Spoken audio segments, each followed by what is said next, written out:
This is Meat Mitch, and you're listening to the Barbecue Central Show. Start the game! Let's go! We'll do it live. Okay. Well, do it live! I'll write it and we'll do it live! So to get that perfect barbecue, you use wood.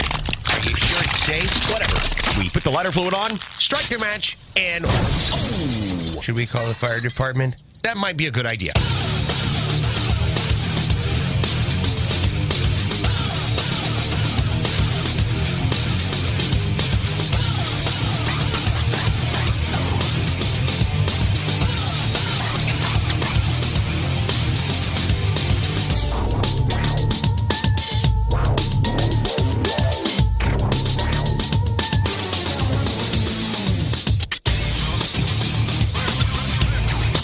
Hey, good evening, and welcome to the really big Barbecue Central Show. This is a show that talks about all things important in the world of barbecue and grilling. The show originates from the Rock and Roll Hall of Fame city, Bomb City, USA, Cleveland, Ohio, the barbecue capital of the North Coast. I am your program host, Greg Rempe. Happy to have you aboard here on your Tuesday evenings, live fire, fun, and survival show. If you want to jump in on the show tonight, and there's a new way I'm going to tell you about here in just a second, here's how you do that. You can get in touch with the show by sending an email to Greg at bbqcentralshow.com or on the Twitter and Instagrams at BBQ Central Show. Anything else you want to find out about the show can be found at the main website, thebbqcentralshow.com. And here's what's happening on the show this evening. Coming up in about 12 minutes from now, after a momentous debut, he's coming back a month and change later. Owner of Acre Farms here just outside of downtown Cleveland, Chef Ben Bebenroth will be back. And we're going to be talking about something that is always near and dear to my heart. There is never not a good time to have it and to eat it. And even at its worst, it's still really good to me. It's got to be really bad to be bad for me when it comes to this food. It is none other than pizza. Ben Bebenroth has a concept pizza joint concept, to be redundant. Right here in Cleveland, it's called Boom's Pizza. We were planning on getting to it the first time he was in, but there was such great conversation going on that we never got there. And tonight we'll be talking about Boom's Pizza. We'll be talking about pizza in general. We'll be talking about pizza memories. We'll be getting pizza tips and tricks and techniques and classifications of pizza and all that fun stuff. So 14 past, Ben Bebenroth will be back on the show. Be back. Bebenroth. 35 past the hour, the fourth Tuesday of the month, regular guest in the first hour, Derrick Riches from DerrickRiches.com. And we'll be talking to him about, so we got a couple of different things. There were some items that we didn't get to last month that we'll get on. And then leading in before that, we'll talk about some social media hype that has been going on, see if he's been taking a part in it. Also, last month, we talked about how Weber and Traeger had gone public since our previous visit to that in July. And we'll see if there's any updates as far as Traeger and Weber going public. Anything notable that we would want to know about? I'm really on a redundant streak this evening, and that's troubling. And then we will get into some other items with Derrick, so always good for some late-breaking news or thoughts on the industry as a whole. And that'll close us out in the first hour. Then we'll move to the second hour, and of course, the fourth Tuesday of the month in the second hour brings a visit from none other than the embedded correspondents. Oh, boy. Do I have a second hour that you just can't believe. So normally it's a great segment or two when we have the embedded correspondents on because three different folks, Doug, John, Rusty, all piling in. We have some agenda items to get through. We're getting various takes in the industry, all that stuff. All that stuff. Well, tonight brings the month that brings you what? A Barbecue Central Show exclusive news update. That's right. Greg Rempe reporting from the breaking news desk here in Cleveland, Ohio, the city that breaks the most live fire news when it's breaking across the nation, nay, the world. What do we know about September in the embedded correspondence? We are going to be debating and then inducting 5 new members of the Barbecue Central Show Guest Hall of Fame right this very evening. Come on. And we'll do a little in before that, a little bit, because it's going to be taking a lot of time here to put together a new 2021 class Barbecue Central Show Guest Hall of Fame. But before that, we'll be installing a brand new, because everybody loves it, we'll do a couple versions of the 100% Assurity picks. Thanks to the email saying how much they want us to just do 100% Assurity picks on anything. So there you have it. Ben Bebenroth, Derrick Riches, first hour, embedded correspondent, second hour, as we put in the Barbecue Central Show Guest Hall of Fame inductees here for 2021. So stay tuned for that. Follow me socially, Instagram, Twitter, TikTok, at BBQ Central Show, Snapchat, at BBQ Central. Actually, you can do it at BBQ Central Show now because I did change my Snapchat name. For live video feed, Facebook and Twitch /BBQ Central Show. Also on YouTube /RD Rempe. Ad-free podcast feed if you want it in 2 different places. After the fact, patreon.com /BBQ Central or BBQ Central Show. Or you can subscribe in the show itself on the Apple Podcast app. Click on the subscription thing and away you go. Here's also some breaking news if you didn't know it. A Barbecue Central Show exclusive news update. Because I'm trying to use all of the technology that is currently available, and I didn't know you could do it, and otherwise I would have tried it sooner. Tonight, we are also broadcasting live on Clubhouse. So anyone listening tonight on Clubhouse, because you can't see me, but you can only hear me, know this. And I'm saying this with peace and love. And I'm also warning you with peace and love. I'm recording all of this. At some point, we will try and mix in some of the folks in Clubhouse to ask questions of the guests. I'm not sure exactly how I can integrate it because I have my own agenda to get through. But, it's just like a live show. I'll get to you if I can get to you. I want you to listen through Clubhouse if that's your thing. But this is how the Barbecue Central Show sounds. If you've never heard it, it's a live production. It's also being recorded, and then it turns into a podcast. So if you want to jump in, John Solberg, who will be on the show in the second hour, which means I have no moderator in the second hour, which means it's going to be very tough for me to get people up on Clubhouse onto the show, but I have a way to do it. If you want to, raise your hand, I think is what you do. And then John will maybe bring you up or keep you muted. At some point, I will go to you and say, hey, do you have a question for so-and-so? And my hope is that the audio fidelity is going to be great. For instance, if anybody is listening right now, I see Daddy Dutch and Brian Hunt is in the Clubhouse room. Maybe. Okay. So, John, get him up. Let's do a quick sound check on Daddy Dutch. And then we will immediately execute him so I can get through the rest of the show. Dutch, are you there? Yes, sir, Greg, I am. How are you this evening? Great. It works. Sound quality is good. All right, John, take him off. Dutch, I'm sorry. I don't want to do that, but I'm very busy through here. So that works. Good for us. Thank you, Dutch. I appreciate you jumping in as I get through this very quickly. So again, I have to tell you this. I'm recording it.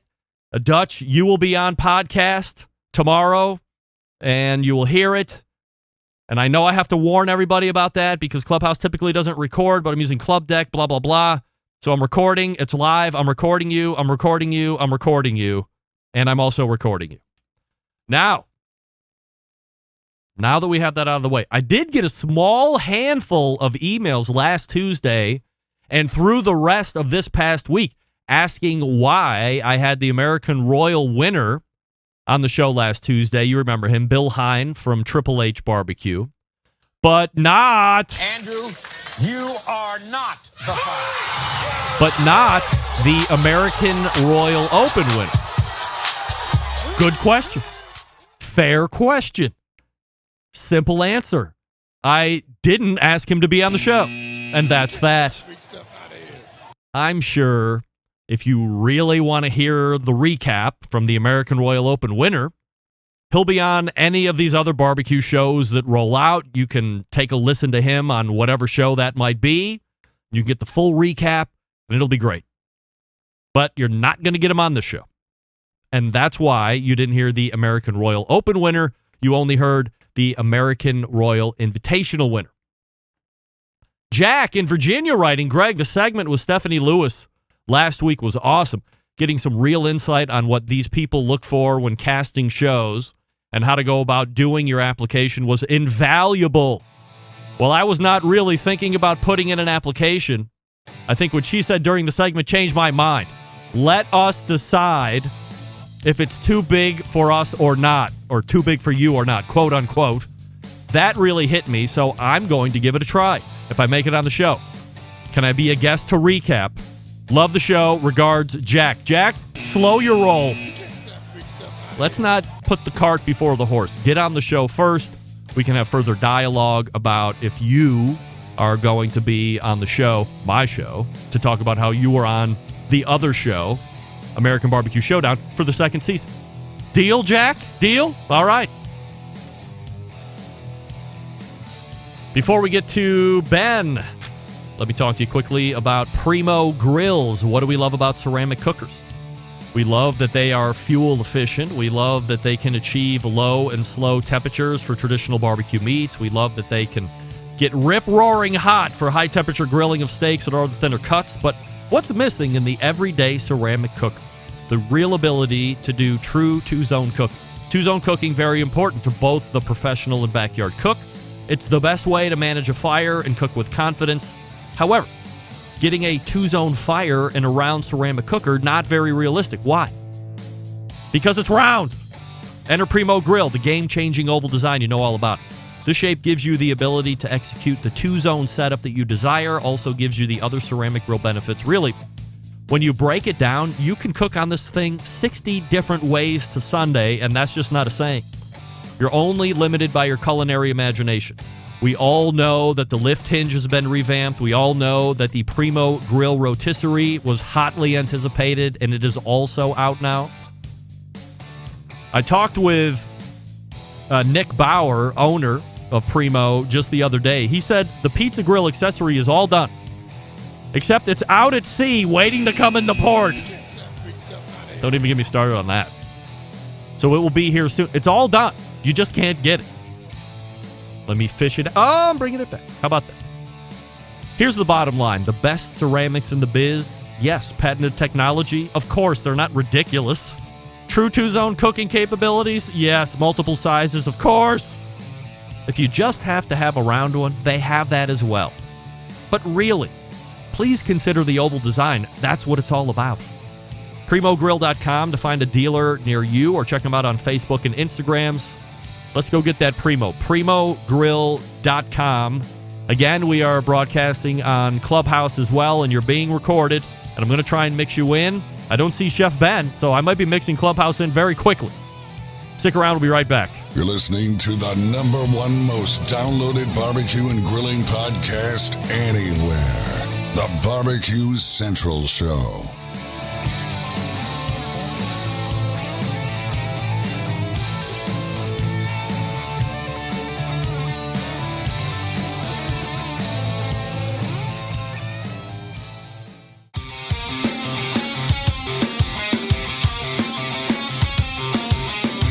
Broadcasting live from the Barbecue Central Show studios in Cleveland, Ohio. You're listening to the Barbecue Central Show. Once again, here's your host, Greg Rempe.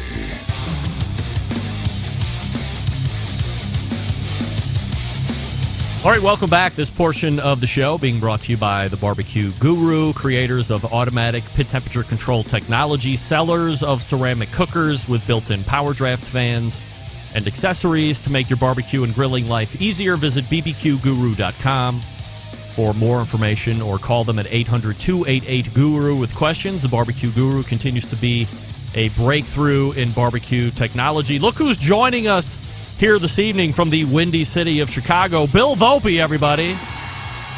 real estate agent to these celebrities and stars over there in Chicago. Also happens to be my cousin. Who knew it? Family man, successful entrepreneur. I think at one time city planner. I mean, that guy's done it all. Good for you, Bill. Can't wait to get out to the Windy City so we can reconnect for some RPM steakhouse type stuff. Let's do that. Is that possible? Would love to do that. Waiting for Chef Ben Bebenroth to come in. So if anybody has a question in the, what is this thing called? Clubhouse? Then go ahead and raise your hand, ask a question. Ben Bebenroth is working through some Wi-Fi issues. John will put you up, and then I will let you on here on the show. Remember, if you're in the Clubhouse, I'm recording this, so if you make it up, you'll be on the podcast tomorrow or Thursday, depending on what hour you get on the show. That's great. Let's go to Clubhouse and Brian Hunt. Brian, what's your question? Hey, Greg, how's it going? Great. Thanks for coming in. Not too bad, not too bad. Here myself. No problem, no problem. I wanted to get your take on smoked cream cheese. Smoked cream cheese. All right. Well, I got 2 words for you. Suck it. Funny enough, Brian, in the second hour, and maybe a little bit in the first hour, I'll be referencing smoked cream cheese. I mean, look, it's fun to talk about. It's fun for me to hate on. Do I really hate it? Nah, probably not. Am I really going to attempt to try it? Probably not. Mostly because it's not on my radar. And I don't think about it until I see it on Instagram again. And then I'm like, oh, that's smoked cream cheese. So, have you done it, Brian?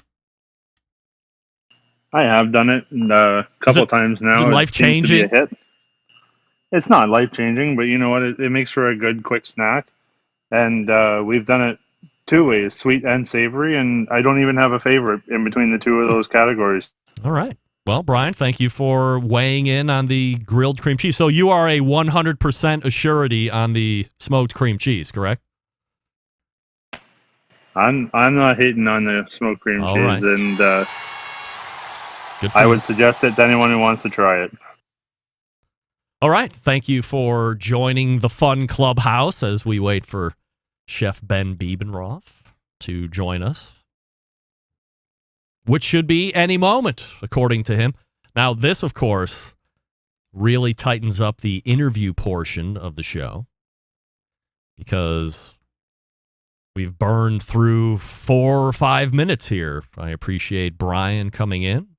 I detect a bit of a Canadian accent there, by the way, so nice to know that Instagram fads are reaching through all sorts of not only states here nationally, but countries as far away as right over the border from me here in Cleveland.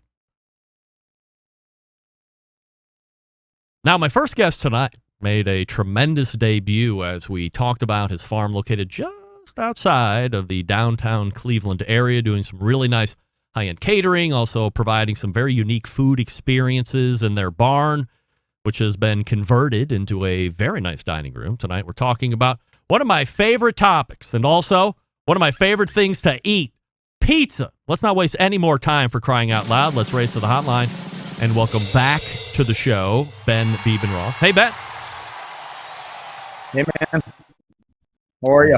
I am doing well. Appreciate you suffering through your Wi-Fi situation and coming back here on the show. I mean, you know, what I always say on the show is technology is great until technology doesn't work, and then all of a sudden technology becomes the worst thing ever. This is what happens. Are you there? You look frozen. Ben? And no Ben.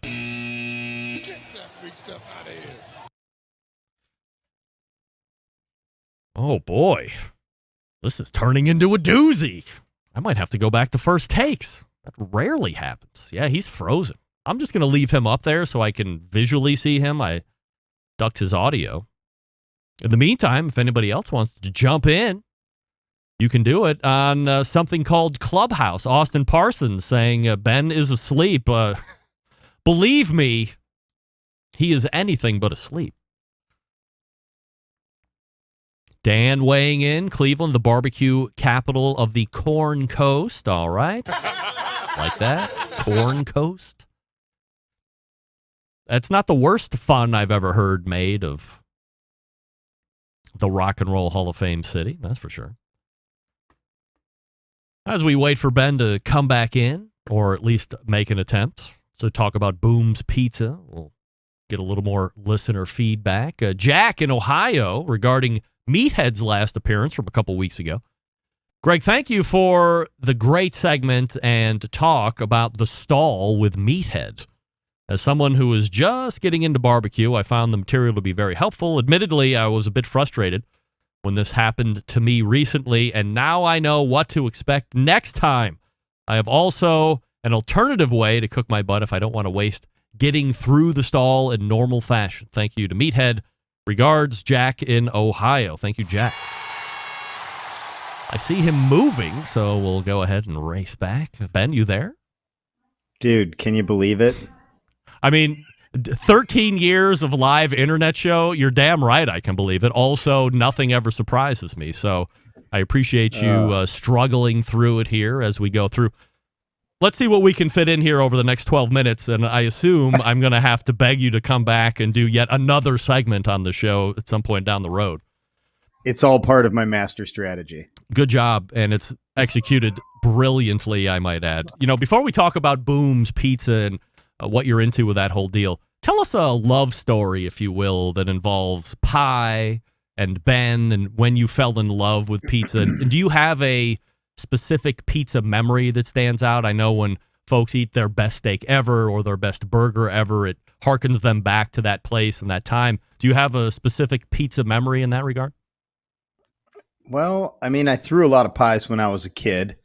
I worked at, little joints like Little Caesars. I worked at like a Mark's Fun Time Pizza Palace, which I was actually a video games tech there, odd jobs here and there. But really, when I opened a macaroni grill at South Park Mall, of all places in Strongsville, and I worked saute and wood-fired pizza. And I was younger then. I was like maybe 19, 20. And man, it was just really high energy, a ton of ingredients, and managing a fire and pies at the same time at that age. It was just, it was corporate, but they had a program dialed in. They had a dough program dialed in. They had recipes that were like, they were throwing out some slamming pies. So yeah, I have some memories about just like that imprint of the pace of it and the fluency with the moves with how to shape dough, how to tend fire in the right spots, how to alternate hot spots and stay away from where the stone sucked all the energy. It was just such a cool process. I would figure at 19 years old, managing a fire and pies would be completely overwhelming. But I guess if you have the culinary bug, you would see it more of a challenge as something that you're like, oh my God, I'm completely overwhelmed. And you're burning pies, and now the chef is yelling at you and all that. You were probably way more of a go-getter, fear. Right? Yeah. Mostly fear. Yeah, no doubt. So there's plenty. So my pizza moment that I always harken back to, and it's nothing like great, but when I think about pizza, or if somebody says, when did you fall in love with pizza? Lived in upstate New York for a long time, Saratoga Springs, New York, before we moved here to Cleveland. This is where I ended up staying. There was like a little corner store on the way back to my house coming from downtown Saratoga called Boppett's Pizza was the name of the place. And it had like the big like chest of pizza drawers, and it had the hood, and it was, now that I think about it, it was probably a little unsavory and not overly clean and sterile-ish, but a classic pizza joint.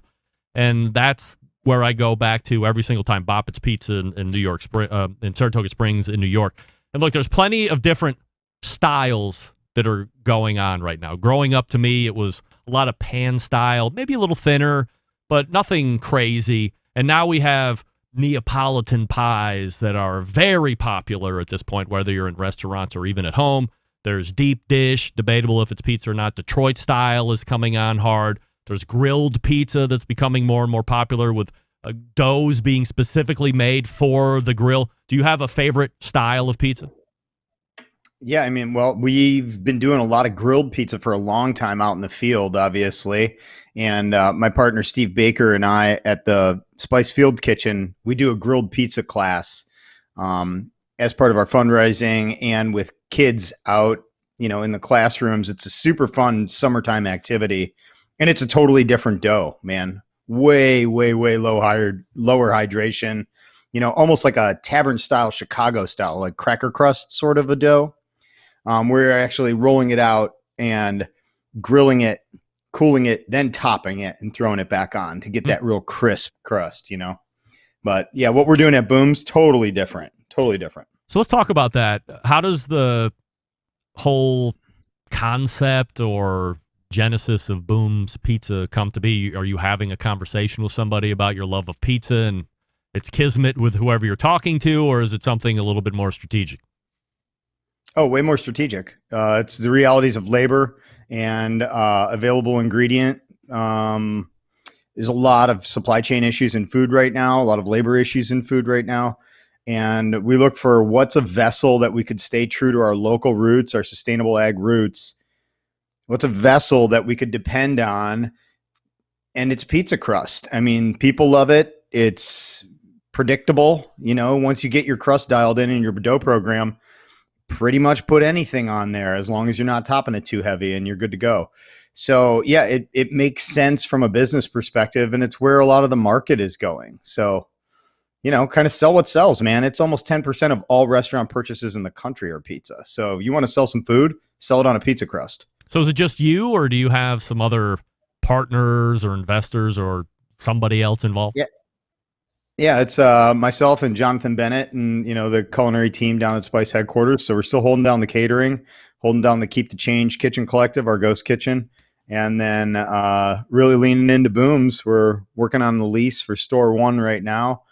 And the dough is just taking a long time to dial in, man. I mean, you want to sell 40 of something, you could probably make a good pizza tonight. You want to sell 40,000 of them, you better have your shit together. Is it hard to do anything alone anymore? I remember growing up, it was always, this is Mr. So-and-so's restaurant, or this is Mr. and Mrs. So-and-so's restaurant. And now when I'm talking to folks, rarely am I finding somebody that is not only the owner, but they're the exec and they're kind of running day-to-day operations. There's a class of investors, or there's a bunch of partners, if you will. Is it still something that you can do these days, or is it virtually impossible? I mean, I think that's where you walk the line between a lifestyle business and a scalable company. If you want to work 6.5 days a week, and run a bistro and touch every plate, you can do that. You want to have multiple locations of something, you have to have formulas and systems and processes and ways to measure that consistency and that quality. You still got to sleep at night and stand behind it. So teaming up with like-minded people that offset my neurosis and crazy ideas with some planning and execution and analytics, man, that's a tag team right there. You had talked about getting this dough program together. What's that look like for you? How are you coming up with something to start with, and how many iterations are you going for? Or is it more of a, if we're trying to execute X pie, it's got to be this dough, and if we're going to try and execute this style of pie, then we have to go back to the drawing board for something completely different? Yeah, so I mean, we started between we were shooting for a Neapolitan. So your wood-fired pies, those doughs are in the 70 to 72% hydration, right? Your New York style is going to be in the lower 60s, 61 to 64. We're walking the 67% hydration line with about 3% oil right now. And then we want to develop flavor. So we start talking about pre-ferments. We've been doing about between 10% and 15% pre-ferment, which is like a sour or a biga, right? And then you start talking about how long does this dough ball last? How long is it viable? When's it perfect? When's it okay? When's it gassed out? When's it blown, right? And that's a lifespan because it's a ferment, right? So you have peak fermentation, and then it's like, oh, I'm not really that into it anymore, right?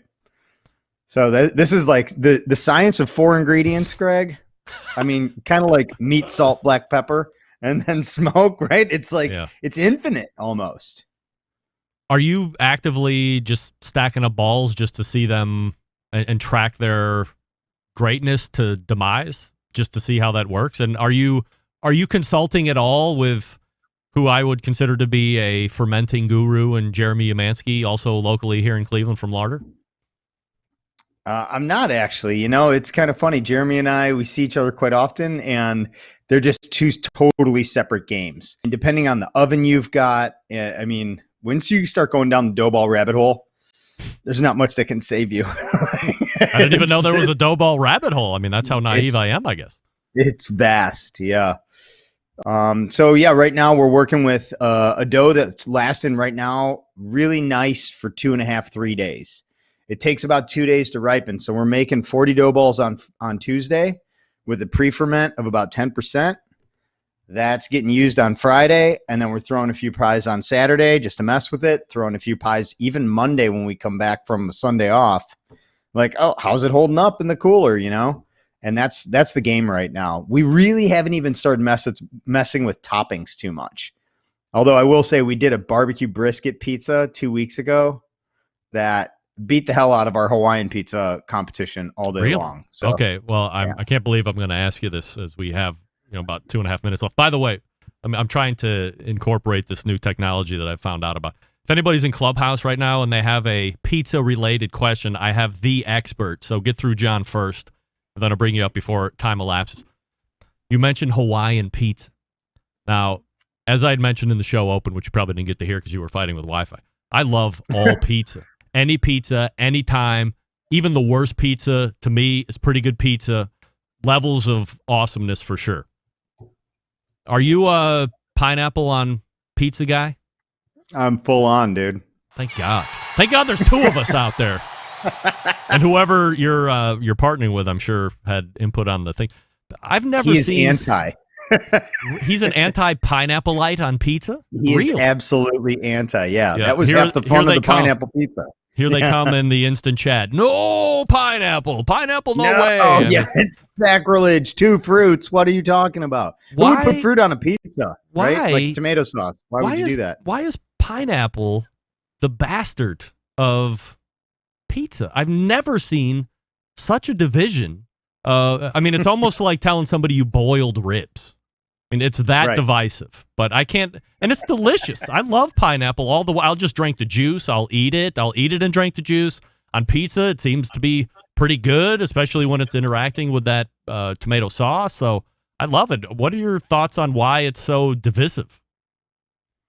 I don't know, man. I feel like it's a political statement nowadays, except it has less population, less populace, right? Yep. Like it's so polarizing. You're either for or against. There is no middle ground.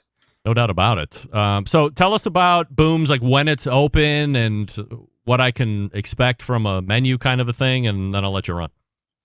Yeah, so we're just doing 40 dough balls every Friday out of our kitchen over in Tillman on the west side of Cleveland. And we're doing 3 whites, 3 reds just for now. Like I said, we're working on dough. We're not really messing with toppings that hard, but the pies are coming out good.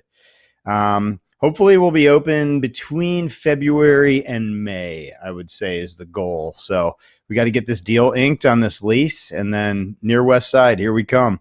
All right, Chef Ben Bebenroth joining us here on the show. Let me give you some places to hit up before I turn them loose. SpiceAcres.com is a website. Booms Pizza, plural, BOOMS, boomspizza.com. And then over on the Instagrams at Spice Headquarters and at Booms Pizza. Give him a follow both places. The content's great, and the knowledge that he's passing along is incredible. And if you ever get over here to Cleveland, and it's going to be through a Friday, I mean, I will be happy to run over to Booms with you, and I'll treat pizza, and we'll see what Chef Ben is up to. Ben, always appreciate the time. Sweet, man. Good to talk to you. You too. There he is. Chef Ben Bebenroth right there. Booms Pizza. Boomspizza.com is the website. And I think, oh, yeah, damn it. That kid's got volleyball on Friday. Seton Hill. Otherwise, it would be Pizza Friday at Booms Pizza. I'll give it a try, and I'll report back. We'll have Ben on, talk a little bit more about Booms, and then, of course, ghost kitchens, which I'm completely fascinated with, and how that concept is used for growth. Derrick Riches is in the green room, and I will talk to you quickly about Big Papa Smokers, the one-stop online shop for all things barbecue, a curated selection of only the best outdoor cooking and grilling supplies. Will get you on the path to better barbecue results in no time. Everything at Big Papa's, handpicked by Sterling Big Papa Ball himself, known for the championship rubs and seasonings. Popular flavors like Sweet Money, Cattle Prod, Cash Cow, all proven winners on the competition circuit and in the backyard. Big Papa's offers 13 perfectly balanced flavors that will transform ordinary meals into extraordinary. Also, the owner of Granny's Barbecue Sauce. So aside from the rubs and seasonings, if you're looking for a new go-to sauce, give Granny's a try. It'll remind you why you fell in love with barbecue in the first place, because it's delicious.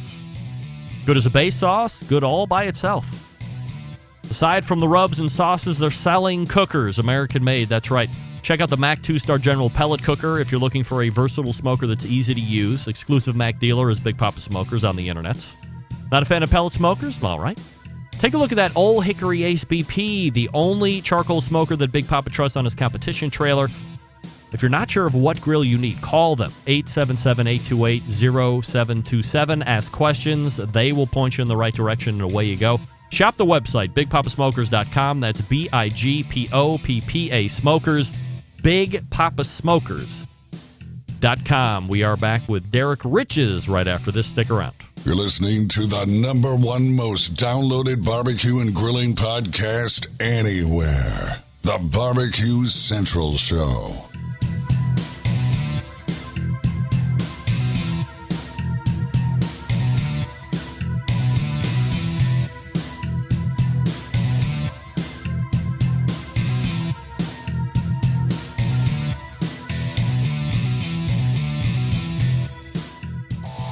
Howard Stern, Jim Rome, Dan Patrick, and Greg Rempe. The Mountain Rushmore of talk show entertainment. Now, let's get back to the Barbecue Central Show. All right, this portion being brought to you by cookinpellets.com, your #1 source for quality wood pellets for all your pellet-driven cookers. Visit cookinpellets.com for more information or to purchase. If you would care to, you can try Amazon.com. But I know they're very busy out there churning products so you can fire your pellet-driven cookers. All right, it's the 4th Tuesday of the month, and you know what that means? A visit from barbecue journalist, Barbecue Central Show guest, Hall of Famer, Derrick Riches. By the way, we'll get into that in the second hour. Hey, Derrick. Hey, Greg. How you doing? I am fabulous, and you are uncomfortably close to that microphone, which I appreciate. Of course. Nobody understands it, but yeah. I see also in tandem you are... oh, wait. Oh, you left. I left? Clubhouse to come on to the show. Okay. Well, what do you think about that technology? Do you think that's a potential winner there, or is that just something I'm getting involved in that I should dump immediately? I have no idea. I haven't been able to find anything on there. I mean, it's... You find it to be a waste of time? Well, I find a lot of things to be a waste of time, but yes, I'd have to navigate it a little bit more before I'm like, oh, okay, here's something I'm interested in. Are you not familiar with it before? Involved. Like, have you not been scoping through the rooms here over the last number of months? I had it on my phone probably 5-6 months ago, and I took it off because it kept buzzing at me. So you set up the alerts, and now you couldn't figure out how to unalert yourself? Is that what you're saying? Well, I could. I just decided to, since I wasn't using it, to just delete it anyway. Fair enough. I put it back on my phone a couple of days ago. Derrick, you are on the forefront of social media trends, we all know. Have you partaken in what Brian had asked me in the show opener, actually when I was waiting for Ben, in the smoked cream cheese craze?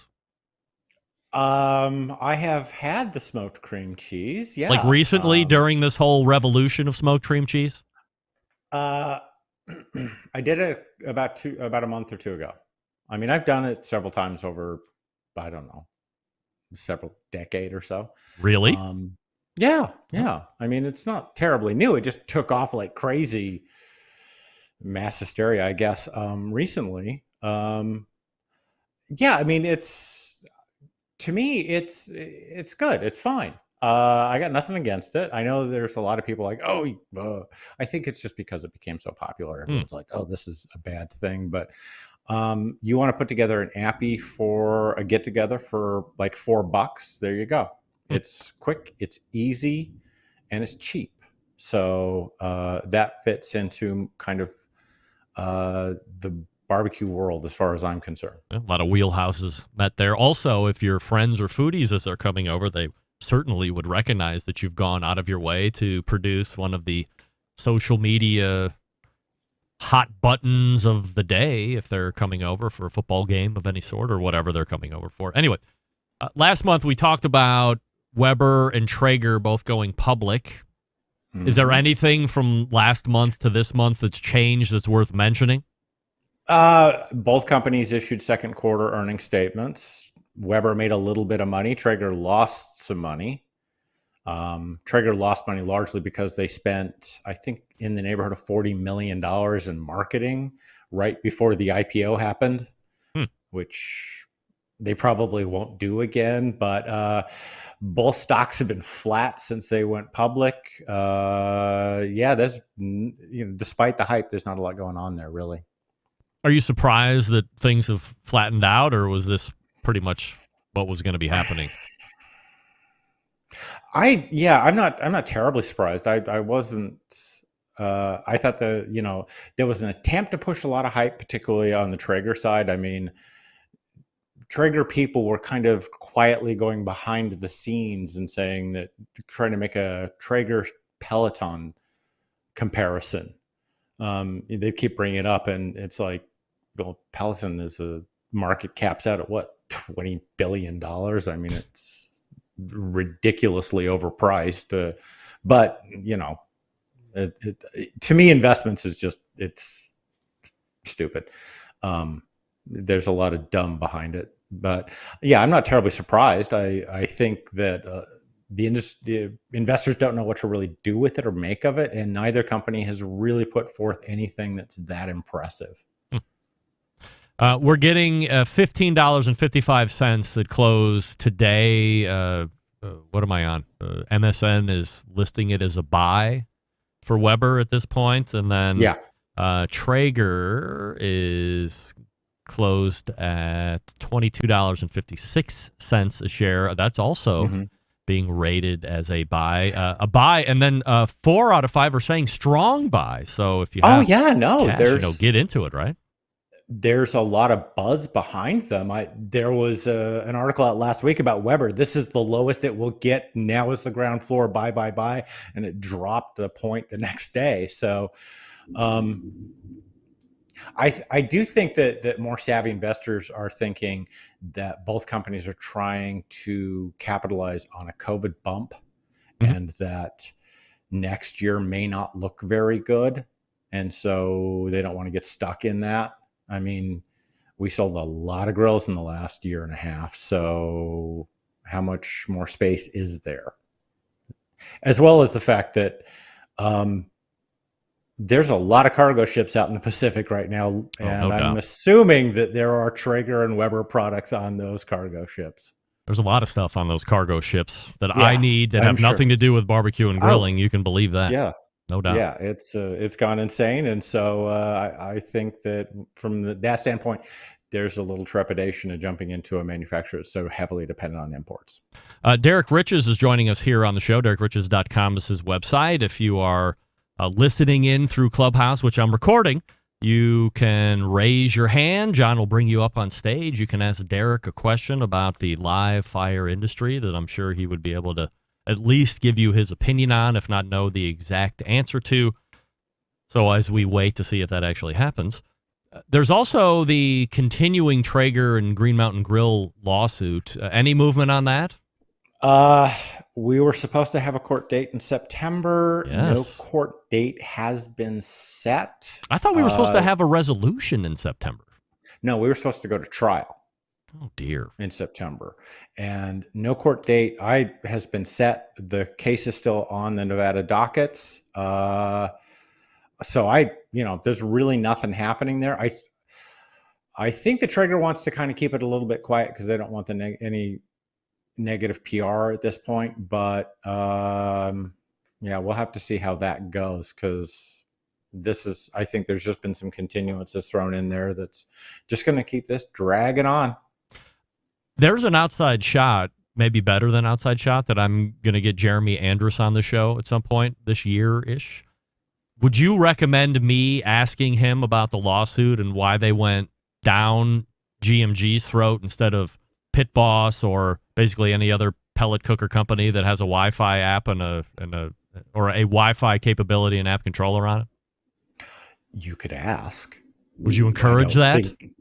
Hey, why not? You know, he should be in a good mood. He did just pick up $30 million. So I don't think he's going to give you any answers. Would he be legally obligated to not say why they did it? I mean, just say, you know, I would love to tell you, but legally I can't. Yeah, you know, I can't comment on current existing whatever, litigation. blah, blah, blah, all the litigation stuff. And, you know, I mean, you get him on there, he's pretty slick in interviews and stuff. And he'll keep it on message as much as he can. Well, we'll see if that actually comes to fruition. I have some top men in the industry that are working to put that together. Last topic tonight, or topics, is I'm always fascinated with business. I'm equally fascinated with internet business. So for folks that plan to start a website, or maybe they have a website and are looking to generate some kind of revenue through it, inevitably you start hearing about things called affiliate marketing or internet marketing, or of course everybody races over to Amazon and signs up on that affiliate account so they can put those links in their posts and all that other stuff. In your experience talking to people that maybe do it for a living, or maybe you've done some of it on your own websites, whatever the case may be, how successful could one be living like that? You can be very successful if you're in the right place. There's been all of this hype about this, and you know that you can. There's a bunch of shysters on the internet that'll sell you packages for $5,000, get you set up on a website to start doing affiliate marketing, and you're going to make money while you sleep. Yes. You know, the Zig Ziglars and the Tony Robbins never died. They just went online, and you know, you too can be a millionaire. Not going to happen, probably. I mean, that's the advice that I always give is it's going to take a lot of work and a lot of luck to get there. But if you're willing to do the work, and if you have a passion for it, that's really where it separates. If you are passionate about what you're doing and you're driven and you can get in there and really kind of create the content that's going to draw the audience, yeah, you can be successful at it. And, you know, affiliate marketing, if you're in the right niche space, can be millions a year. Well, easy. But in niche, you don't mean porn, right? Yeah. Right.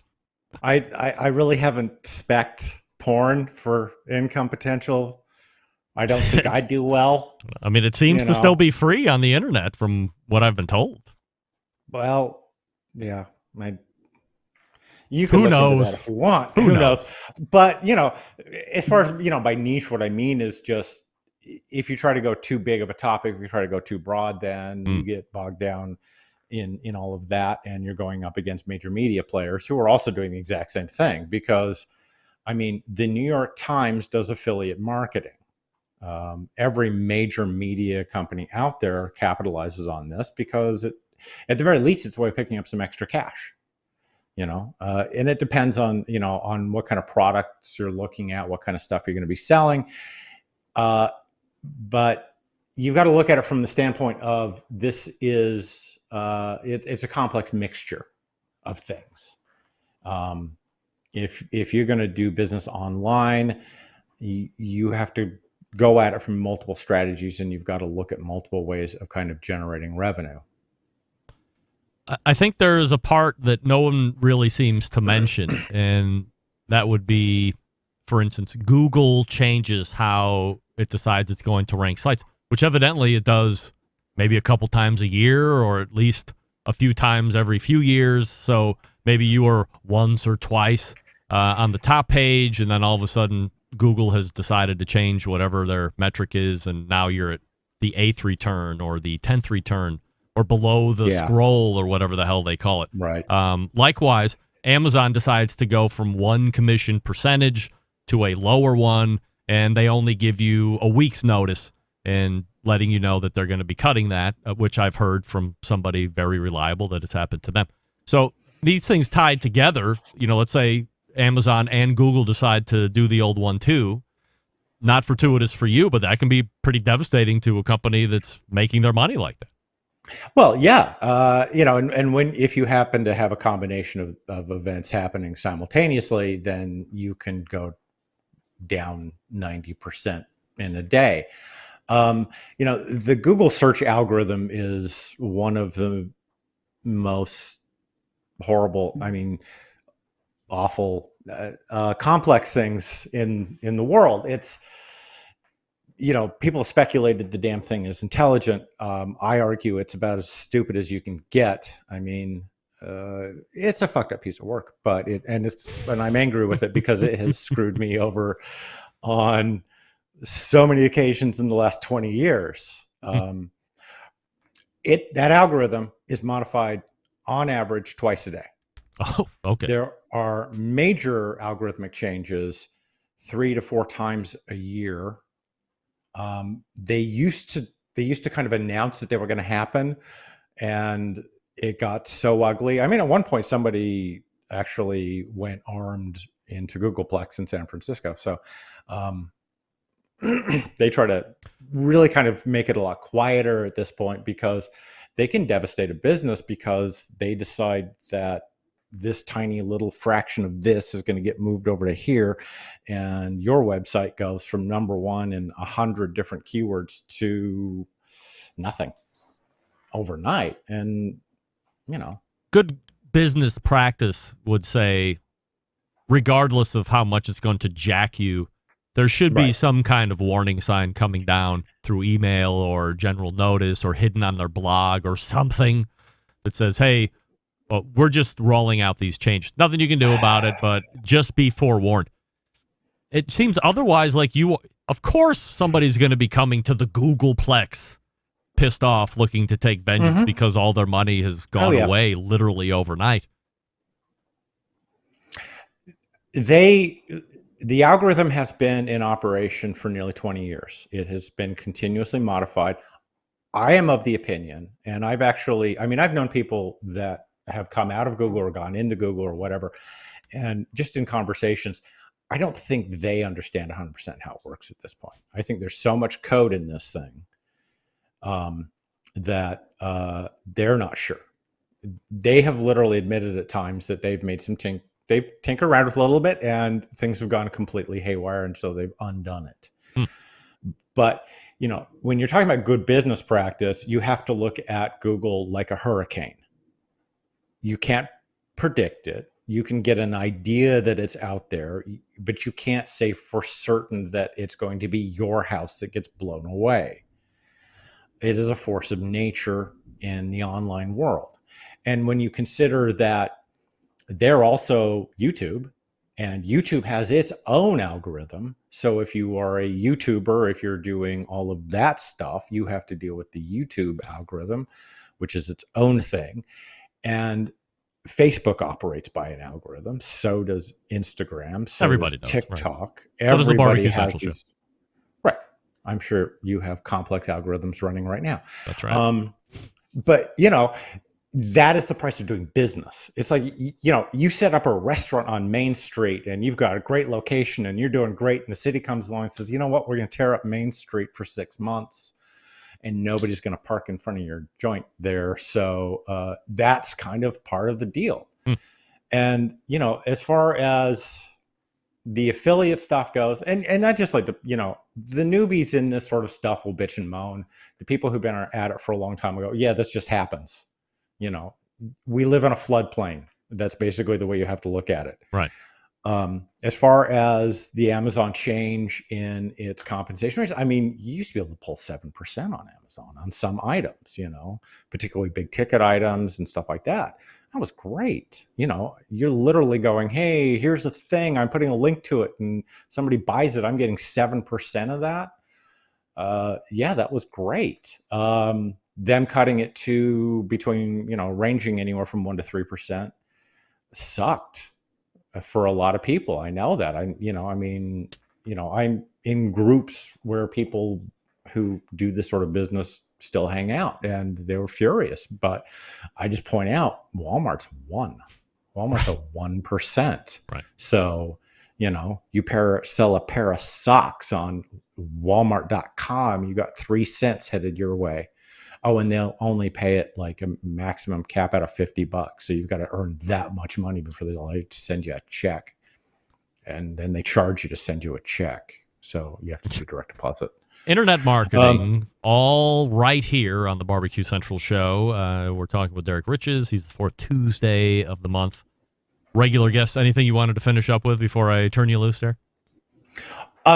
Well, just as far as the internet stuff goes, if you're not in it for the long haul, get out. There are other people who deserve to make money. If you're a get rich quick person, try Uber, something like that. Yeah. DoorDash is a good venture. I've heard that too. That's right. So DoorDash it go up. that route. In the meantime, you can find Derrick Riches over at DerrickRiches.com and on the fourth Tuesday of the month in the first hour right here on this show. Derrick, always appreciate the time, and we will see you in October. Yeah. See you Halloweenish. All right. We'll do it. There he is. Derrick Riches right there. I agree. If you're not in it for the long haul or you don't realize that internet can turn up and blow your knees off, it's going to be a harsh reality. All right, before we come back to wrap up the first hour, I'll talk to you quickly about Yoder Smokers. They design and build their products right here in the States, building pride through craftsmanship and world-class customer service. It's the backbone of how the company was built. This approach translates into what can be a truly bespoke style product that elevates gatherings with friends and family. They're honored to have a trusted place in your backyard. From pellet grills to wood-fired offset pits and charcoal grills, consistent blue ribbon flavor has become synonymous with the Yoder Smokers name. Make no mistake, Yoder Smokers' flavor-driven design is unique to each style of pit, and the team developed the cookers to perform time and time again while outlasting the competition for generations to come. It's this generational thought that is rooted in their handmade products and defined the integrity of the core values. American-made quality, endless flavor, benchmarks of Yoder Smokers. Where do you go? YoderSmokers.com. That's YoderSmokers.com. We're back to wrap the first hour, maybe mix in a clubhouse call. So if you want to do that, jump in and get on stage, and we'll be back right after this. Stick around. Continuing to produce incredibly mediocre content in an exceptionally professional way. You're listening and watching the Barbecue Central Show. Once again, here's your host, Greg Rempe. And this portion being brought to you by Fireboard 2, Fireboard 2 Drive, Fireboard 2 Pro. 6 different temperatures simultaneously can be measured. If you have Alexa or the Google Assistant in your home, you're in luck. Fireboard fully integrated with both, and you buy it at fireboard.com or call 816-945-2232. That's 816-945-2232. And you can have a Fireboard 2 or a Fireboard 2 Drive or a Fireboard 2 Pro. We thank Derrick Riches for joining us last segment. You can find him at DerrickRiches.com and on the fourth Tuesday in the first hour right here on this show every month. Every month, yeah. We're also welcoming our friends over in the Clubhouse world, where we are simulcasting the live show through Clubhouse. Figured out how to do that through a pal of mine named Jensen in a Clubhouse last Friday when I was giving a talk about how to make a great podcast. By the way, if you're interested in getting coaching on how to make a great podcast, I'm doing that now. Taking a few select persons, maybe 4 to 10 of you. So if you're interested, you can hit me up on that. talking about the coaching stuff. If you are in Clubhouse and listening, thank you. I will try and... John's jumping off here as the second hour is getting ready to jump, so I will be trying to bring people up on stage to get you to talk, but we'll figure it all out as we get ready to move to the second hour. Stick around. We'll be right back.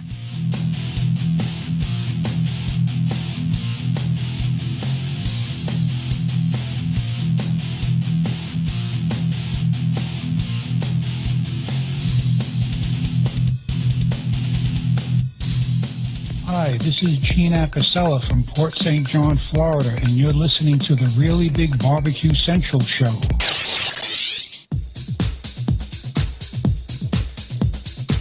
Happy to have you aboard here for the Really Big Barbecue Show. Boing. We cook because we have to, and we grill because we want to. Hit me! Fine, how you doing? You have a great show. I'm a big fan. Boing. So what seems to be the problem here? This man looks like he's dead and he's in the crackle. Charbono! It's all about the charbono, dude! Succulent fish. What? He ate 2 feet for wieners. So listen, Liberty, shut your face. I'm shaking like a dog shit peach seeds. We have top men working on it right now.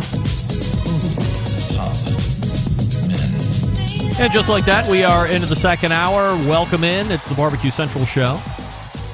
We talk about live fire things that are the most important items in the industry. We do it from Cleveland, Ohio. It's live in a bunch of different places right now. Facebook and Twitch /BBQ Central Show. Also on YouTube /RD Rempe for video feeds. We also have a live audio feed on my website. And newly announced, we are live on Clubhouse as well. I'm recording, so please be aware that if you come on through Clubhouse that I am recording live, it will go to a podcast later in the week, either tomorrow or Thursday. Well, if you get on now, it'll be on Thursday's podcast.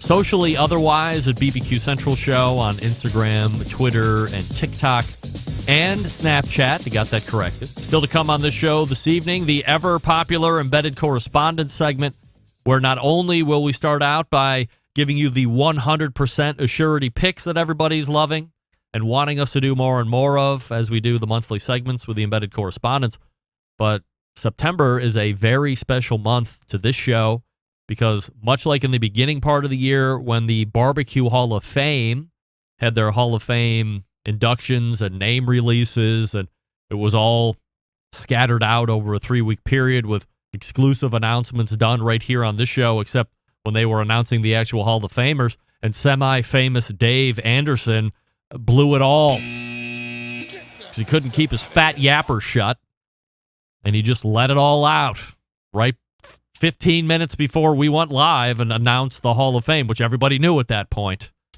But we still muscled through it. Anyway, I digress. Later, after we get through the 100% assurity picks, the 100, not 100, 100, never mind. We will give our names. So John and Rusty and Doug and myself, we've all generated a list of names independent of each other that we will give out. If for some reason we have a majority rules on a bunch of names, A, what are the chances? B, it will be a really quick and succinct Hall of Fame for the guests portion of the Barbecue Central Show that we've ever had, but I doubt that's going to happen. But usually we'll get 1, maybe 2, sometimes 3 majority, but then we have 2 more that we have to put in. We'll go back through the list. We will make re-arguments for who we think should be in the Barbecue Central Show Guest Hall of Fame. We're happy to take your suggestions on who you think might be in the Barbecue Central Show Guest Hall of Fame. The only requirement is, now we're going on 3 years. 2021 is the 3rd year. It started in 2018. The only requirement that a guest needs to have to get in the Barbecue Central Show Guest Hall of Fame is what? Anyone? Anyone? They have had to have been a guest on the show, of course. if they were a guest on the show, they have the very real opportunity of becoming a Barbecue Central Show guest Hall of Famer. Don't forget, you can get an ad-free podcast feed through patreon.com/BBQ Central Show or through the Apple Podcast app. If you subscribe to the Barbecue Central Show on Apple Podcasts, just subscribe for the ad-free portion, and away you go. Coming up on the best moments of the Barbecue Central Show in 10 minutes or less this Friday, episode 196, we take you back to October 4th, 2016, where Dr. Barbecue Ray Lampe was my guest during the show back in 2016, and we were answering some questions from social media platforms that we got in for the Ask Dr. Barbecue segment. Specifically, Ray recapped his time participating at something that was then called Grill Stock over in England. I believe that is now defunct and has been for at least a couple years. However, it existed for a good 5 or 6 years prior to that. It was huge. One of the biggest barbecue events out there in the UK, no doubt about it. We also mentioned something by the names of Haywood Jablomi and his sous chef, Ben Dover. That's all I can say about that, but there's a lead up. You can see where we're going. Ray also talked about how he was putting cookbooks together at that time. Pretty interesting stuff. Ray, a prolific barbecue cookbook author, and he was actually putting one together as we were having that particular conversation. So look for that this coming Friday. There'll be a link to the full show in the show notes, of course. And don't forget, if you want to hear a guest or a segment on the show in a best moments fashion, just email John, Jon, at thebbqcentralshow.com, and he will do his best to meet your expectation. People in YouTube chat on the show. They do. I can see it. I just saw you, Dan. However, people in Clubhouse can't. They would have to speak. So, how does that... Do people raise their hands? Is that what it is? I forget exactly. Ah, yes, there it is. Raised hand. Okay. Yeah, well, why not? Let's just go with it just for 1 second so I can see if I can do this by myself as everybody else loads in. Invite on stage. All right, I did that. Should be this easy, right? We welcome Scott to the show. Scott, how are you? I'm doing good. Yourself? Great, I think. Do you have a Barbecue Central Show Guest Hall of Fame suggestion, Scott? Actually, I do. All right, hold on. Give you a little run up here. Who makes it into your 2021 Guest Hall of Fame list? Mark Gillespie from Whiskey Cast. How about you? Well, you're a fan, though, aren't you, Scott? I am. Yes. Well, believe it or not. So, I don't want to shoot the wad here before we get the other gents on here and start going through the list. But let's just say you may or may not hear Mark Gillespie on this list for this year in 2021, and you may or may not hear his name in 2022. I can't say anything further. I'm not going to incriminate myself, but that's a great... What do you like specifically about Mark? Honestly, he's been doing this almost as long as you. I know. And he's a pro. I love it. Plus, great whiskey knowledge, great interviews, but he's got a great palate. You know what? Breaking news right here just for you, Scott, because you're a fan. Barbecue Central Show exclusive news update. Greg Rampey reporting from the breaking news desk right here in Cleveland, Ohio, the city that breaks the most live fire news whenever it's breaking across the country, nay, the world.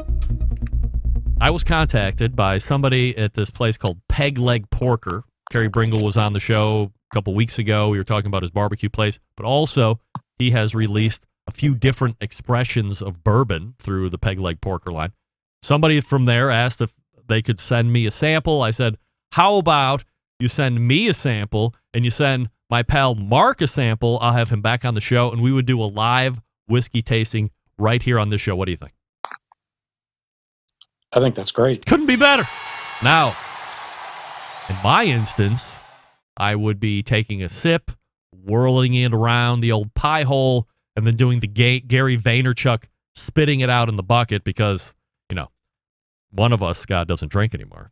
But I'm happy to do a little wine taste spit and flavor review. I think my palate is still sharp, but there you go. All right, so, Scott, I appreciate you coming in. Now, let me see. What do I do to you now? Do I mute? You mute yourself, right? And then I just move you down to the audience? That's probably how it works. Hey, Scott, thanks for coming on tonight, pal. You're welcome. All right. I'll mute myself now. Appreciate that. I'm moving him to the audience. There he goes. All right. I can do it. Now we can probably have some interaction with the other guys for the embedded correspondence. How about that? Also, before we get into the embedded correspondence here in just a minute, I want to thank Rod in Mentor. Guess who hung out with Rod in Mentor last night? That was me. We met up at one of his favorite Mexican joints in a place called Paynesville, due east of me. Technically Mentor's due east of me, too. We were going to get the beef tongue burrito, but last night they did not have beef tongue. So what did I do? I taught that lady who was working the flat top to make a chori pollo burrito. That's right, I did. Now, in complete transparency, and I'm sure Sam the cooking guy will love this, that lady looked at me like I was a complete idiot. And aside from Rod laughing when I made the suggestion, because I'm sure he knew as soon as they said they were out of beef tongue, he's like, Reppy's going to drop a chori pollo, no doubt. She did attempt it. It was not great. It was not horrible. But you can be damn sure that the chori pollo burrito will now be on La Mexicana menu cantina going forward. There's no doubt about it. Notwithstanding that, it was great to hang with Rod. Great person. Great stories that we were sharing with each other as we were soaking in the few last good hours outside here in the Rock and Roll Hall of Fame city. Bomb City, USA, Cleveland, Ohio. So, Rod, thanks for the hospitality. And looking forward to doing it again soon here locally. All right, Clubhousers, you stick around, and I'm recording, just so you know. We're going to come back with the embedded correspondence. Everybody's loaded in. That's good to see. I'll talk to you quickly about Yukon Glory and the grill and serve system. Absolute revolution when it comes to the landscape of grilling baskets. I've hated two things about using grilling baskets in my years of live fire. They're hot as hell, and I burn myself, so I have to use gloves. Also, it gets grease and stuff all over the table when I set it down to eat. What am I to do? Well, enter the grill and serve system from Yukon Glory. Patented design fixes everything. The set includes 3 stainless steel grill baskets, which are moved by a clip-on handle that seamlessly grips the interior of the basket, easy lifting and dropping. Also, the set has a large custom-fitted stainless steel serving tray to catch any drips and allow you for a beautiful table presentation, perhaps in my case, and more importantly, giving you a clean table when everyone's done eating. Thank you, Yukon Glory. Now, what should you cook at them? Glad you asked. Veggies, seafood, wings, tacos, meats of all types. If you can think of it, you can use it on the grill and serve system. As far as where you can buy it, little places like Amazon, Home Depot, Lowe's, Target. I recommend going to Yukon Glory. Why? Because if you use coupon code 10CENTRAL, 10CENTRAL, at checkout, you can get a 10% discount on everything that you order each and every time. Order stuff for you. Next time, order stuff for Christmas or Hanukkah or whatever it is you celebrate. You get 10% off each and every time. YukonGlory.com with promo code 10CENTRAL. Follow them on the Instagrams and the Facebooks at Yukon Glory. We are back with the embedded correspondence right after this. Stick around. You're listening to the #1 most downloaded barbecue and grilling podcast anywhere. The BBQ Central Show.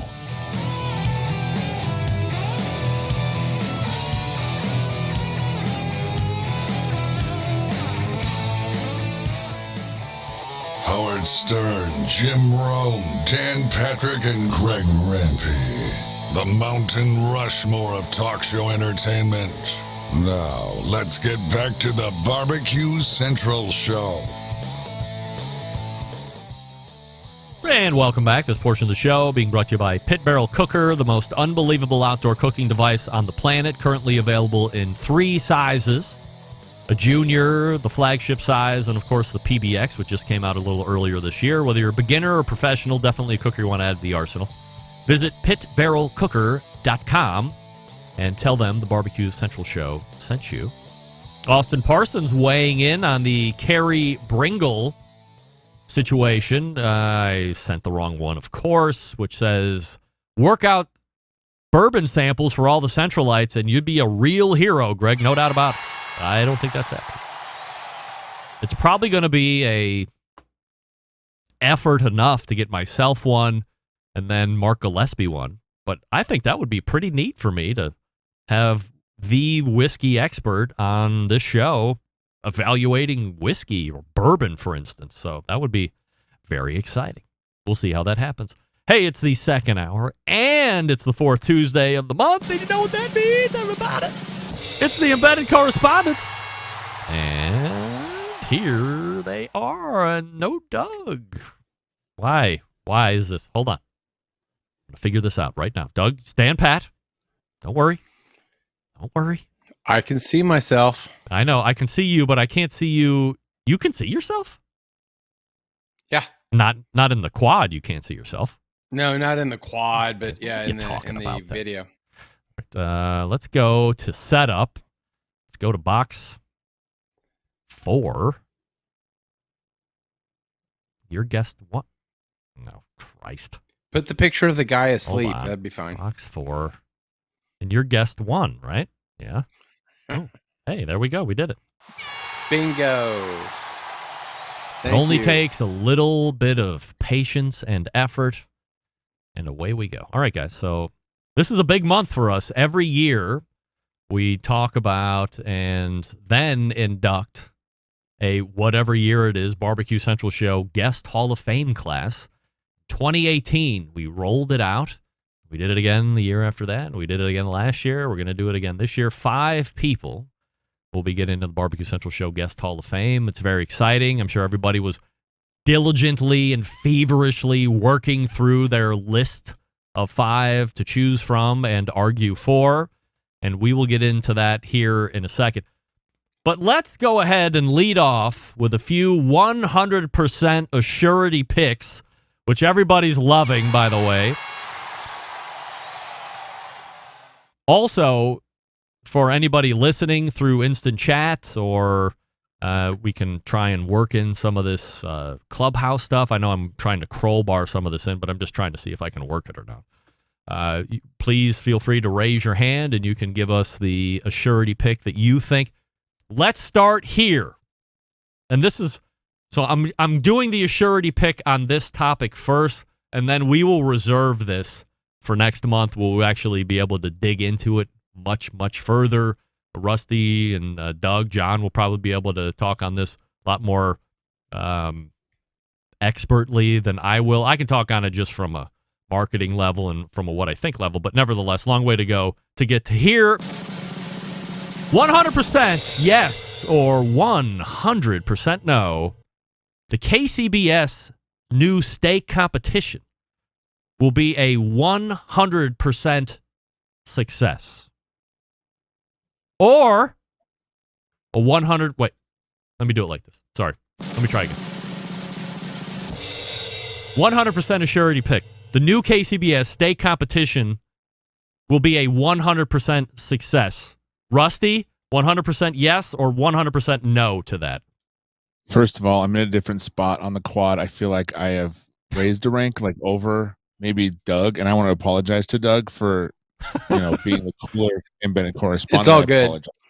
This wasn't discussed. It just happened. It did just happen. We saw it just happen, literally, but that's all right.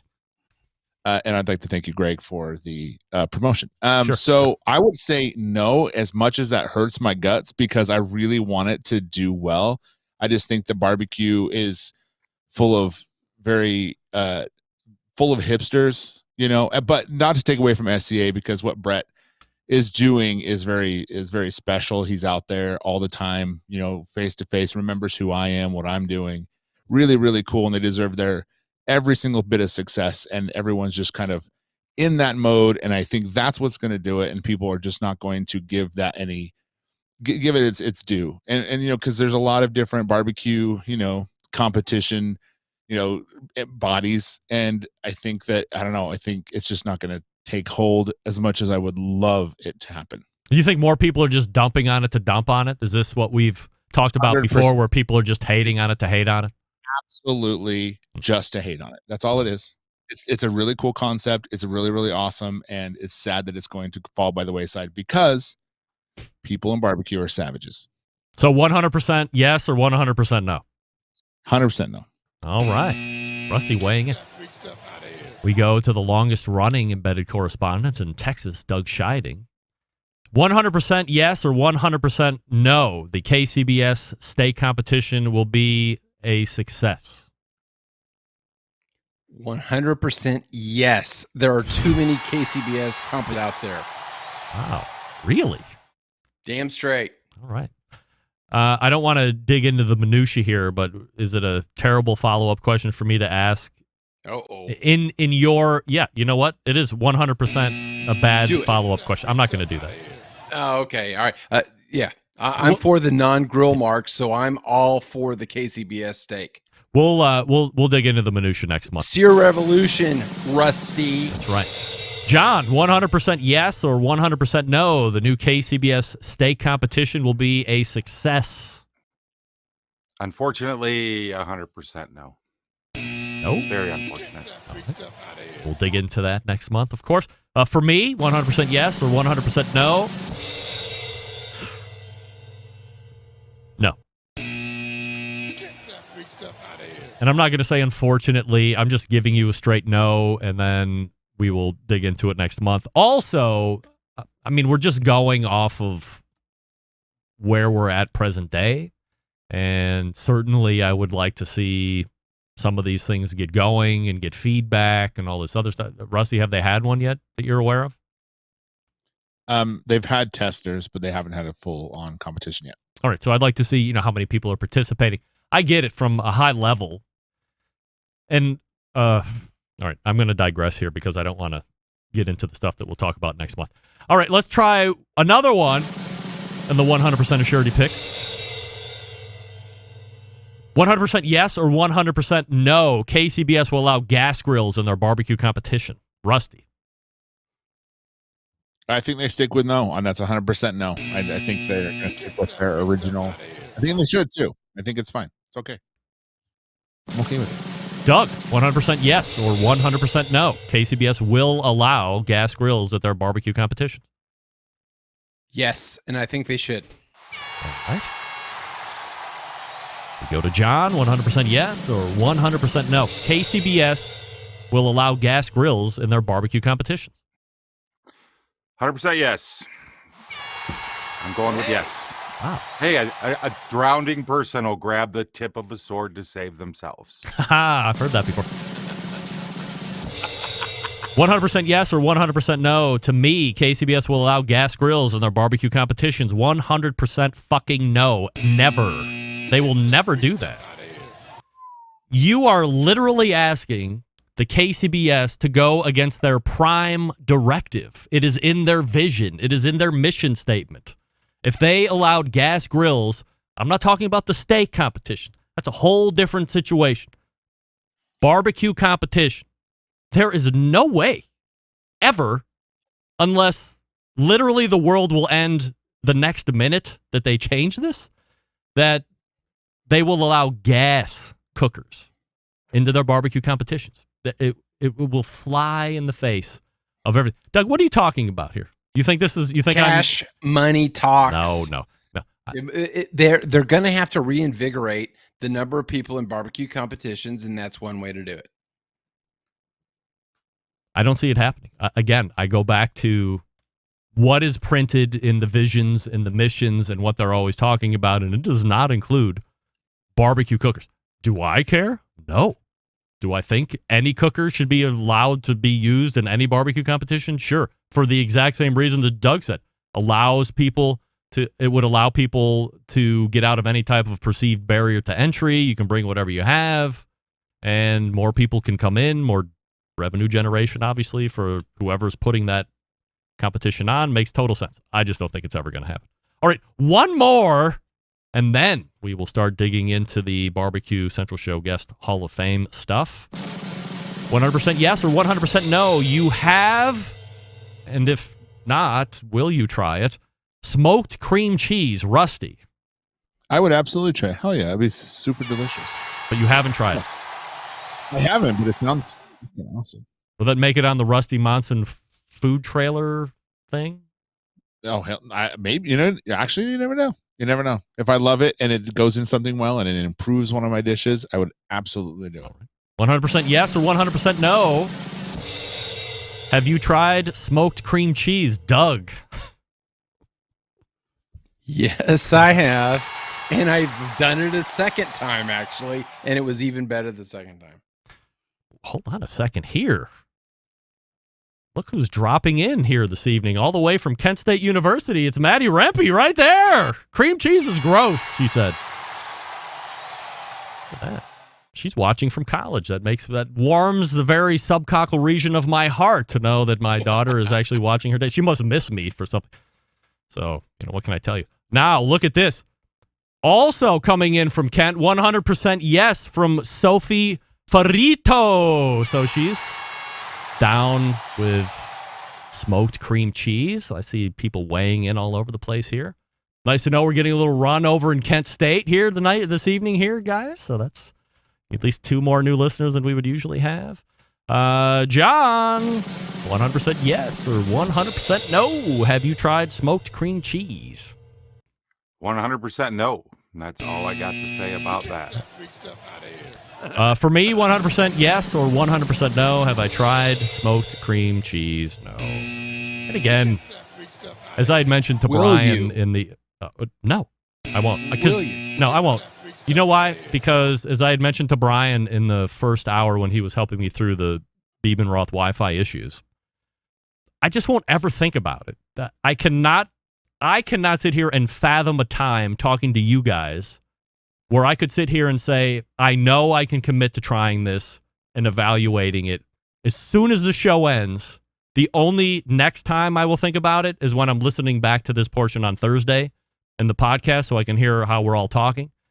And then by the time I get to work, I will never think about it again. And I'll cook through the weekend and all that other stuff. And it will just never be on my radar. And maybe it should be, but it just will never be on my radar.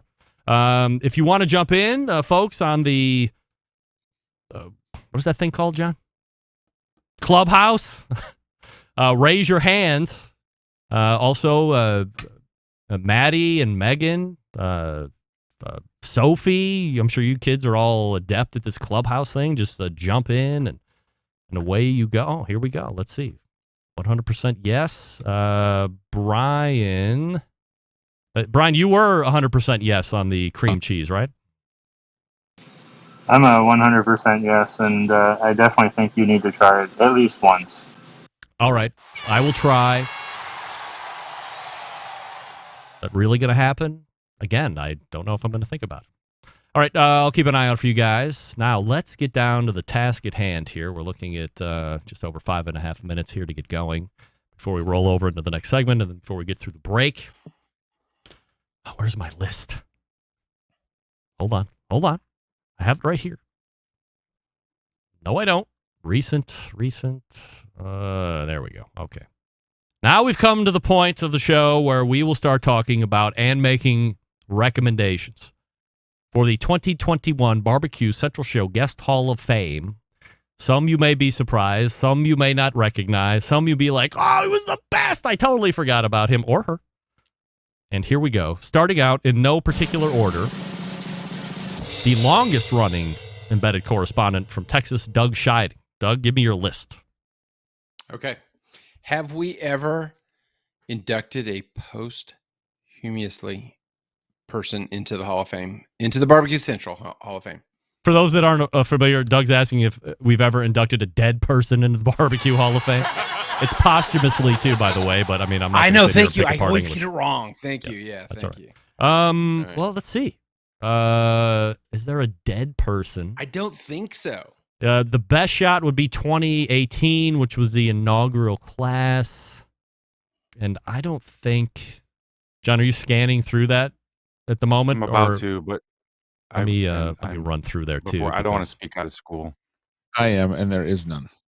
Right. That's what I Scott, thought. Sam, Dave, Diva, Tuffy, Ronnie, Myron, all still alive. All those people are still alive. That I don't know if that person's still alive, but I'll assume they're still alive. When they got inducted. Yep. Everybody's alive right now. From all 3 years. My first pick. Yes. You interviewed in 2005, Fred Perkle. Fred's in. Fred's in?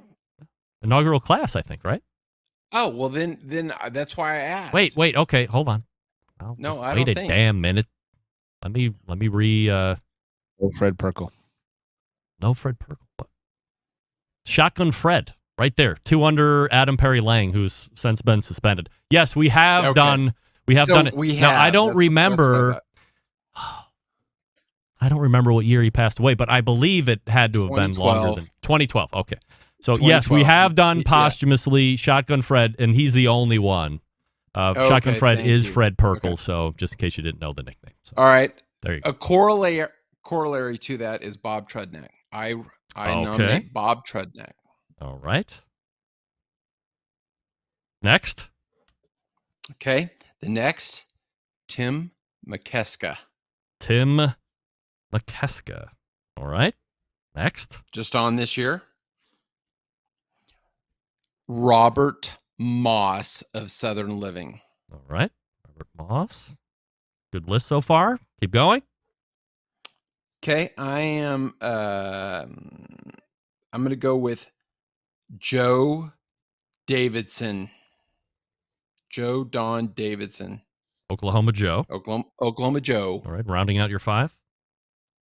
And then, that's 4, right? Yes. Perkle 1, 2, 3, 4. And so I'm not going to go Chomp Chomp. I'm not going to go Famous Dave. I am going to go. And the only rule I heard you say was he's been interviewed on the show. That's the only rule. You have to have been a guest on the show at some point. It's not just this year. It's any point. Exactly. So there's a corollary rule you're not thinking of, and I'm going to say F that rule. I nominate John Solberg. All right. John Solberg gets entered in. All right. So Bob Trudneck, Tim McKeska, Robert Moss, Joe Davidson, Oklahoma Joe, and John Solberg have been nominated by Doug Scheiding. Now, we will go to John Solberg and get his 5 to nominate. So in no particular order, go ahead, John. Thank you, Doug. And yes, I have actually been interviewed on the show prior to my relationship with the show. 100%. Exactly. In no particular order, my list starts off with Tim McKeska. All right. Tim McKeska. My second on my list, in no particular order, is Joe Davidson. Joe Davidson. All right. Coming on down the line, I'm going to go with Bill Oakley. Ah, yes. New to the show this year. He is the Instagram food reviewer extraordinaire who was also a head writer and showrunner for The Simpsons for like 5 or 6 years or whatever it was. So he's been a great guest. New addition this year. Another new addition for this year, which was a one-time guest until today by happenstance. I'm going with Ben Bebenroth. All right. Wow. Coming on strong. Cleveland guy that we like. All right. And then rounding out the 5. I'm coming with my number 1 most popular guest in my mind. Oh. Connie Rempe. Connie Rempe. All right. Connie Rempe. Doug, you were voting for one or both of my parents last year, weren't you? Or was that you again, John? No, I did last year or the year before. Yes. All right. Oh, it's time. Well, look at that. Took us right to break. That's great.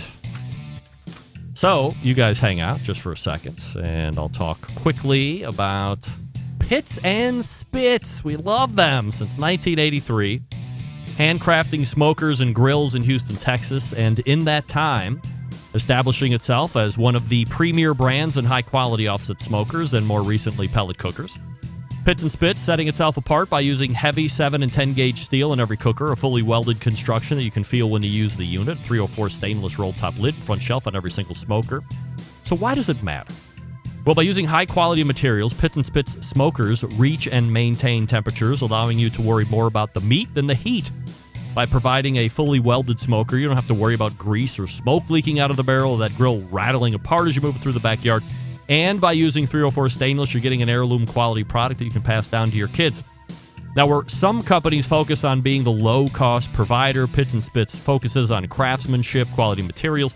Are there cheaper ways to make these? Hell yes. But they don't like tack welds and cheap stainless or electronics that you can't trust. Having in-house manufacturing gives them complete control of the design and standards, not something that you find with stuff brought in from overseas.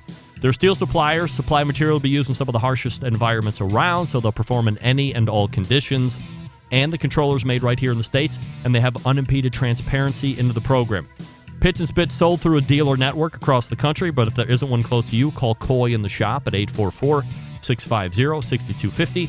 Whether you're a backyard grill master looking to cook steaks for the family or a competition team cooking 50 racks of ribs, Pits and Spits is a product for you. You can check them out online, pitsandspits.com, all spelled out, or see their pits in the wild across social media at their handle at Pits and Spits, also all spelled out. We're back to get Rusty's nominations, and then mine, and then we'll see if we have any consensus, and then we'll start arguing, and it will be fun and frivolity abound. Stick around, we'll be right back. You're listening to the #1 most downloaded barbecue and grilling podcast anywhere. The Barbecue Central Show.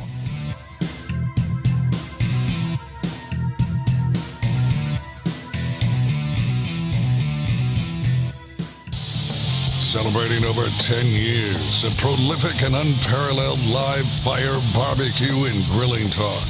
And yes, it's still being done from Cleveland, Ohio. You're listening to the Barbecue Central Show. Hey, this portion being brought to you by Smithfield.com. Throughout the rest of this grilling season, because there's technically no season, it's all year round, you can get tips and tricks from world champ pitmasters like Chris Lilly, Darren Worth, Ernest Cervantes, Giles Cridland. With mouth-watering flavor, no artificial ingredients, Smithfield Fresh Pork, quite simply, some of the finest pork money can buy, the trusted choice of world champion pitmasters for use in competitions and at home. And if you're a committed cook, go to smokinwithsmithfield.com. and enter in your first place pork and rib finishes.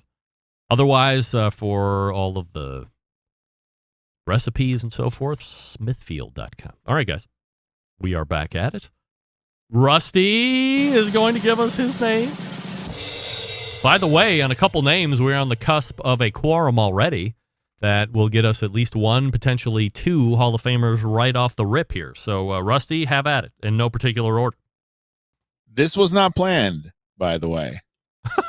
It's not discussed between Doug and I. All right. But John Solberg was my number one. John Solberg is number one. Right. In particular order. John getting votes tonight. Good for him. All right. Next one. I'm also throwing Robert Moss on there. That was also on my list. I'm a huge fan. Yes. One of my favorite guests, both times that I've heard him on the show, is Andy Husbands. Darren Cosmo. I don't know how to say his last name. Khosravi. But that too. But Cosmos. And then I'm going to go with Matt Frampton. Urban Slicer. Matt Frampton. All right. Rusty's John Solberg, Robert Moss, Andy Husbands, who was like my original, what do you call those shows? Crap. The reality TV shows. He was on Hell's Kitchen in the first season. I fell in love with him on TV there, and actually had him on the show the very first time while he was still on the show. And he almost gave up a spoiler alert. We almost got him in trouble, but he caught himself and didn't. So that's a good list there. All right, and now my list. Here we go in no particular order. Tim McKeska. So I believe that makes a majority on Tim, right? So we will highlight him. Doug said Tim, and John said Tim. I said Tim. So you make a side list here of people that are going in. That's Tim McKeska. Number 2 for me, and I triple checked, believe she's not in there. The pitmaster of Yazoo's Delta Q, owner of Memphis Barbecue Company, Melissa Cookston, has given a number of great interviews over the years, off the last couple years, but she would especially come in during Memphis in May time, usually the week before, to snag show karma. She somehow believed that being on the show would cause her to win world championships, which of course it did. Number 3 on the list. Surprised nobody has thrown this name out here over the last 3 years. Remember cookbook author Jamie Purviance. He's not in any class yet, and he's just a peach. Number 4 for me. Was it 2 years ago? The creator. He was my passion project for the whole year. Once a quarter interviews. We followed him from sauce concept to launch to, I think, what ended up being failure. The creator of Big Hoss One Sauce, Dion Blumenrade. I mean, what a great 4 interviews through that year of whatever the hell it was to learn about what it takes to bring a sauce to market and really get real-time experience once a quarter, and his successors and failures and costs. I mean, he really blew it open for us. And then rounding it out, I can't believe nobody talked about this guy. Anybody ever heard of the longest-running embedded correspondent from Texas, Doug Scheiden, who has been on the show as a interviewee when he won the world championship, for crying out loud. Remember that, everybody? So we have a number of names to talk about here.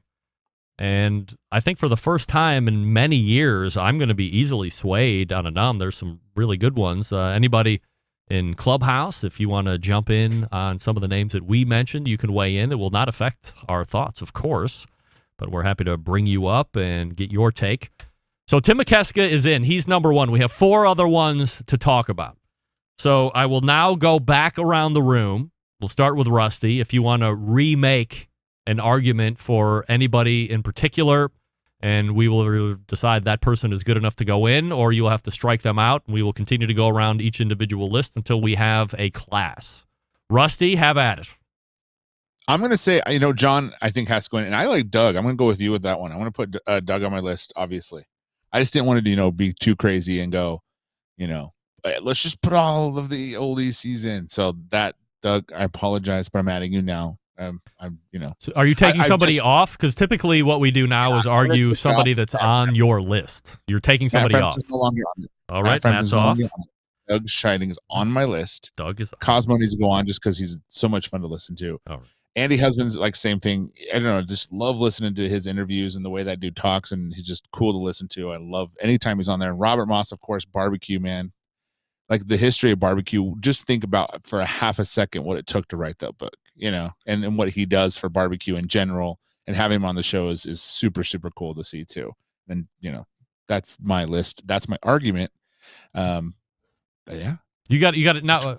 I'm sure, Russ, you're very excited, so you're just not listening actively, which I'm certainly certainly understand. You just need to pick one name off of your continued list to make the case for. So pick one name, argue for them, and then we will decide as a group if that person's going to be going in, yes or no. I remember now.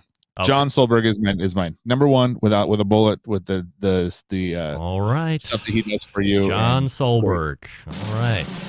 Could get in. Doug Scheiding. John in, yes or no? By the way, I just want to say, because this is the first year that some of us have also been nominated, we're all big boys here. Nobody's getting any feelings hurt or anything like that, so I don't want to hear about it after the fact. John, is John getting in, yes or no? He was on my original list, so I still say yes. The unwritten rule was that no embedded correspondence before, which is why I clarified the rules before nominating. All right. Good news. That means, is John in that? That was you? That was Rusty. No, John didn't vote for Rusty himself. and I both. Okay. Yeah. So it was John didn't vote for himself, and Greg did not vote for him in his original list. Okay. Well, only by tenure did I put Doug, and I 100% agree. John is going into the guest Hall of Fame tonight. So we have Tim McKeska and we have John Solberg here. It's great to have a Hall of Famer amongst us here, which is great. And now we will go over to Doug. Pick a name and argue for it. Bob Trudnak. Oh, boy. I cannot believe. Guess how many times Bob Trudnak has been on the show? Wow us with the statistics. 16. What? What? Yes. Longest running sponsor of the show.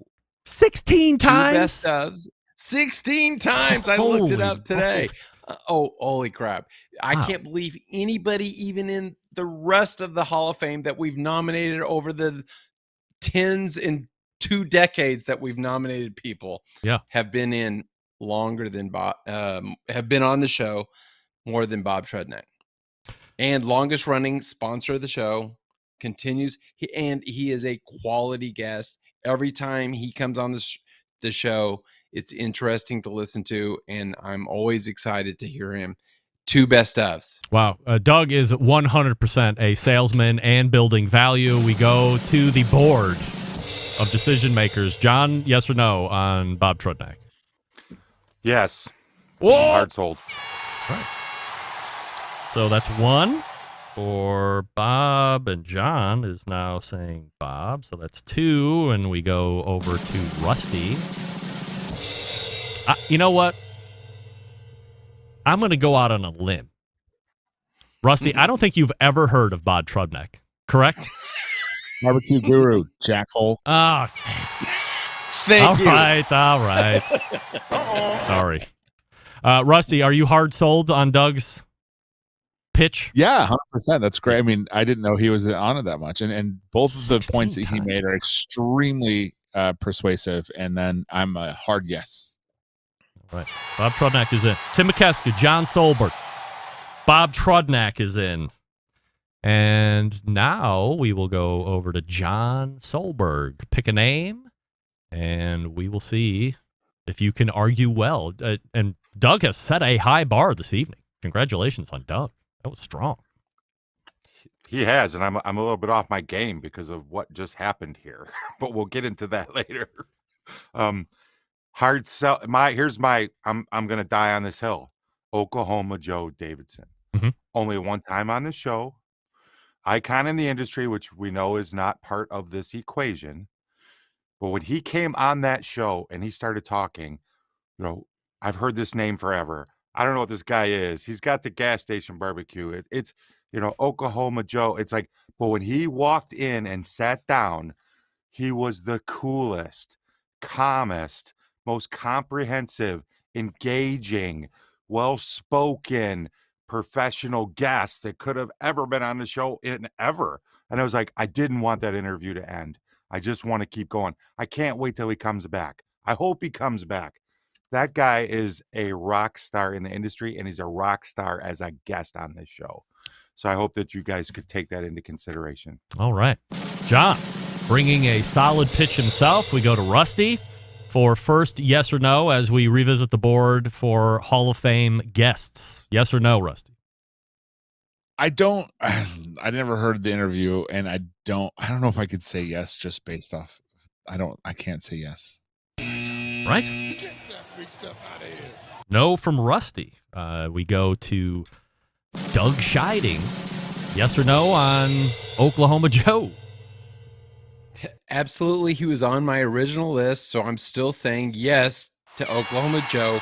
He sold over 1 million grills. He was very captivating, going to the Oklahoma State Fair and selling grills there. And it was a great interview. I was expecting a, kind of a snooze interview, and it was totally blew me away.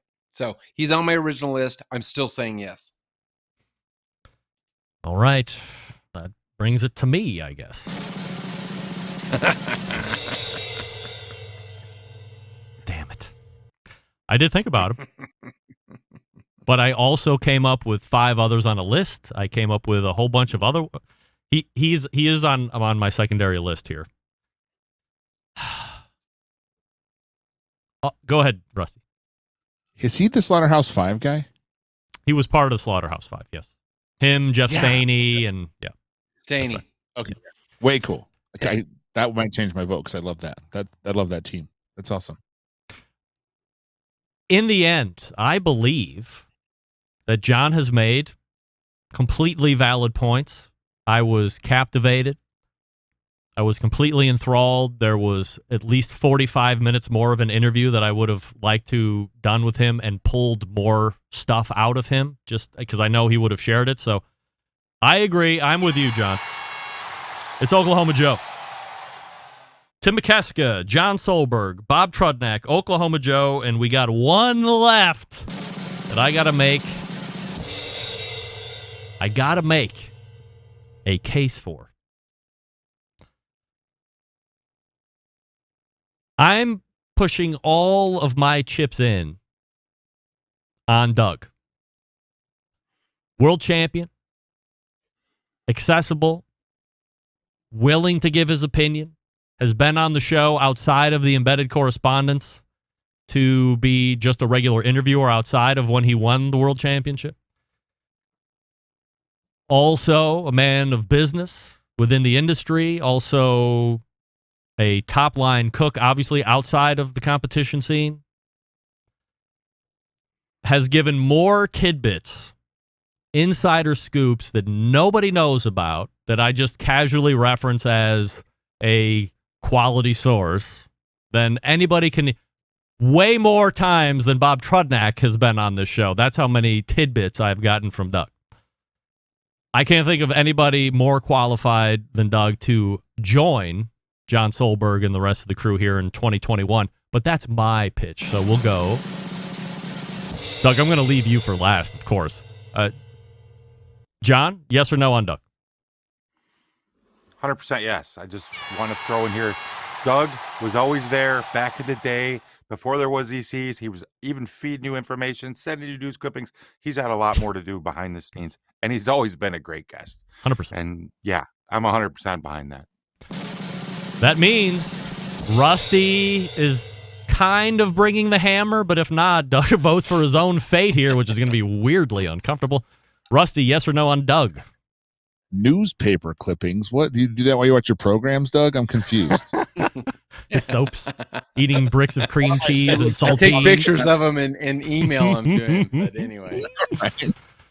Obviously, one of my favorite guests on our show. Super fun to talk to. Lover of all things deer and not a better steak cook than me. I say absolutely yes. All right. We've done it. I can't believe it. For now, the 4th year, we have concocted a list that we have all agreed on. There's no tumultuousness. I don't know if that's a word or not, but I'm going to go with it. And here's your 2021 class, by the way. Tim McKeska is 1 on the list. No particular order, of course. Number 2, our very own Michigan embedded correspondent and executive producer of the Best Moments of Barbecue Central Show in 10 minutes or left, John Solberg. Longest running sponsor of the show, and as Dan pointed out, sounds like a conflict. He gives Greg cash. That's not a conflict. That's a pleasure. Bob Trudnak from the Barbecue Guru. 16 times. 16 times, that's right. Next, somebody by the name of Barbecue Hall of Famer Oklahoma Joe, who is now a Barbecue Central Show guest Hall of Famer, and rounding out the 5, none other than our very own longest-running embedded correspondent who happens to hail from Texas, Doug Scheiding. There we go. Guys, we've done it, and I have time to do my last read, and we are getting really good at this. All right, before we go, it's promo time. Rusty, anything you'd like to say before we release you this evening? I will be at the Jack. I will be doing lots of social media stuff. That's this weekend? Cristiano. Yeah, it's going to be, we're leaving Tuesday, and then we'll come back the following Tuesday. And then the Pitmasters podcast will have a show out this Thursday, and take a listen. That's all I got for you. Doug, promo on the way out? October 21st, I'm teaching a virtual brisket and steak in Hasselback for Traeger Grills. And October 26th, I will be on Instagram live with Traeger Grills with Ian Rapoport of NFL Insider. And of course, Beef that is brisket. Ian Rapoport. Yeah, That's over Rapoport, two. I sorry. mean, come on, Yeah. Doug. Let's Rapoport, clean it up here, yeah, Hall of Famer. All right, yeah, all right. Thank you. Yes. And John, anything you're promoting on the way out? Just make sure you subscribe to the Barbecue Central Show podcast feed so you can hear the best moments of the Barbecue Central Show in 10 minutes or less each and every Friday. That's the only way you can get it. Check that out. Drop me an email. Tell me what you think. John, Jon, at the bbqcentralshow.com. There they are, the embedded correspondents, and now two of them are Barbecue Central Show guest Hall of Famers. Guys, we'll see you next month. Excellent job, as always, which I certainly appreciate. How about that? Now I have two Barbecue Central Show guest Hall of Famers that are on my embedded correspondence panel. I love that. Congratulations to John and Doug. Two of the five well-deserving Hall of Famers that make it in this year. I'll talk to you quickly about Green Mountain Grills. Two choices, right? The choice line of grills, the prime line of grills. If you want to save a couple bucks, you don't need the Wi-Fi, the tech, all that stuff. No problem. Maddie, jump on Clubhouse and call in that way. I have no other way to get a call. Right? Oh, wait, maybe I do. Let me fire up the hotline. I was going to use Clubhouse. Don't you have Clubhouse, you kids? Anyway, I'm getting off topic. If you want to call in, 216-220-0966, and I'll answer the call. Otherwise, Clubhouse it, for crying out loud. Anyway, the Prime line, a couple hundred extra more bucks. Get the peek-in window lights. You get the peek-in windows, of course. And away you go. Oh, hold on. There is a call coming in. Just hang out while I get through the read here, and we'll come back to you here before we run out of the show. Prime line, you have the peak, the ledge. The Trek is the one you take with you. It plugs into your car, 12-volt receptacle. You can do it on car batteries. Doesn't matter. Again, you get all the tech, 2 internal meat probes. Choice line, not as many features and benefits, but still a solid cooker. Both of the lines accommodate the pizza oven insert, which you have to get, especially if you're trying to replicate a Booms Pizza style pizza. Everybody's trying to do that now, especially here in Cleveland. They're sold through dealers only, greenmountaingrills.com. That's greenmountaingrills.com. And we'll be back to wrap the show right after this. Stick around. We'll be right back. Whole packers, full racks, legs and thighs, injecting butts. If you've never heard this before, you might think you found the best XXX show ever. Let's get back to the most homoerotic host out there today, Greg Rempe. All right, welcome back. This portion of the show being brought to you by Vortic Watch, a small batch custom watch manufacturing and vintage restoration company located in northern Colorado. They take antique American pocket watches, turn them into wristwatches. Their mission, preserve and enhance the legacy of American excellence. In order to do that, they combine traditional and cutting-edge technology to create unique quality functional timepieces with exceptional value. And here's the coolest part. Each watch that they make is unique and one of a kind. Vortic, founded on the motto that America wasn't assembled, it was built. All right, before we head out this evening, we race to the hotline and welcome in area code 330. Name and where you're calling from. I'm calling from Clark Hall at Kent State University. Woo! Who's this? Oh, it's a special guest. Reception desk? Come on, man. Are you calling from the reception desk? I am. I actually hacked into it tonight. Interesting. All right, what are you calling about? Well, we were actually kind of intrigued about this smoked cream cheese, but originally we were going to prank call you. We decided against that. That's good, because that would not go well for you. Why? Don't you have a Clubhouse, Maddie? No. Why? I don't even know what that is. You don't? No. It's only the most popular, like, I don't even know how to explain it, but there's a lot of groups in there, and people talk, and you learn a lot of stuff, and the sound quality is 100% better than the phone. Yik yak. Yeah, yik We don't yak. talk to strangers on Clubhouse. Yeah. We learned not to. All right, well, that's a good idea. What else is going on in Kent this evening, ladies? Homework. A lot of it. Great. All right, well, go finish your homework and then go directly to bed. All right. I think you should induct yourself into the Hall of Fame. I get into no Halls of Fame ever. That's all right. I'm not in it for Halls of Fame. I'm in it for the cash, right? But they have you hosting all these events. Why not put you in it? I'm the host, baby. That's it. That's all it counts. How long- I'm the host, and they pay me cash. I want cash money. I don't want awards. I want cash. How long have you been doing this show? 13 years live, 2 years podcast before that. Okay, so 15 years and they still won't put you in. I think you know enough. All right. Well, I appreciate your support, Maddie. You're my favorite. I knew it. All right. All right. Well, have a good night. Thank you for calling it. Bye, Greg. All right. There Bye. she is. And Love thank you, Bye, Maddie's friends, too. Whoever's back there. I got a show to wrap up here. Anybody want to jump in through Clubhouse real quick before I run? In 5, 4, 3, 2, 1. Oh, wait. Did that change? Yes. Somebody did. Go ahead, Scott. I'll just say quick congratulations to John and Doug. Yes. How about that? Well deserved. Well deserved. Brian is coming on. We'll bring him up. Brian, what would you like to say? Say big congratulations to Doug and John. We'll celebrate with some smoked cream cheese. That's right. All right, smartass. Away they go, and we are going to head out here on the show. I say fairly successful. Oh, all right, Sylvie's on. I'm listening to the Barbecue Central Show. Thank you for dropping in, Sylvie. Appreciate that. So a successful Clubhouse test. I'm not sure exactly how we want to incorporate that going forward. We'll figure it out, I can tell you that. Sound quality good. Appreciate Scott and Brian jumping in all the way back in the first hour. We started off with Ben Bebenroth, some Wi-Fi issues, but we worked through those. We talked about Boom's Pizza. If I wasn't going to be out of town this coming Friday, I would be getting Boom's Pizza, no doubt about that.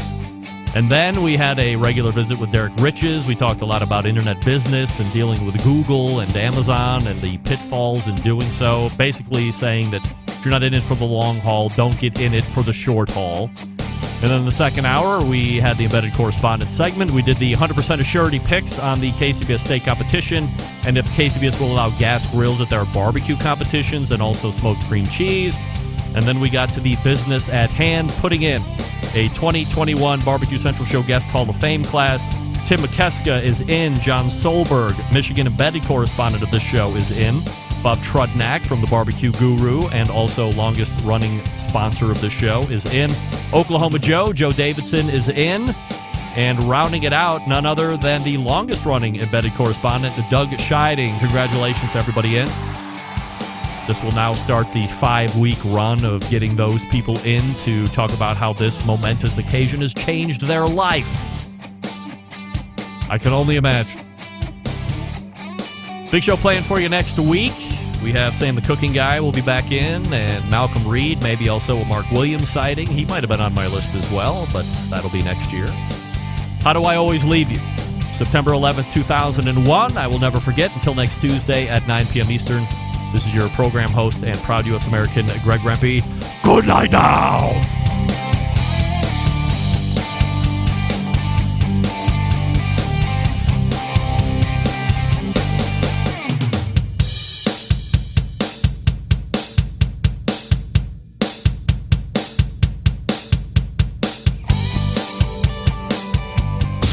This is Doug Scheiding of Rogue Cookers, Texas Embedded Correspondent. You're listening to the Barbecue Central Show.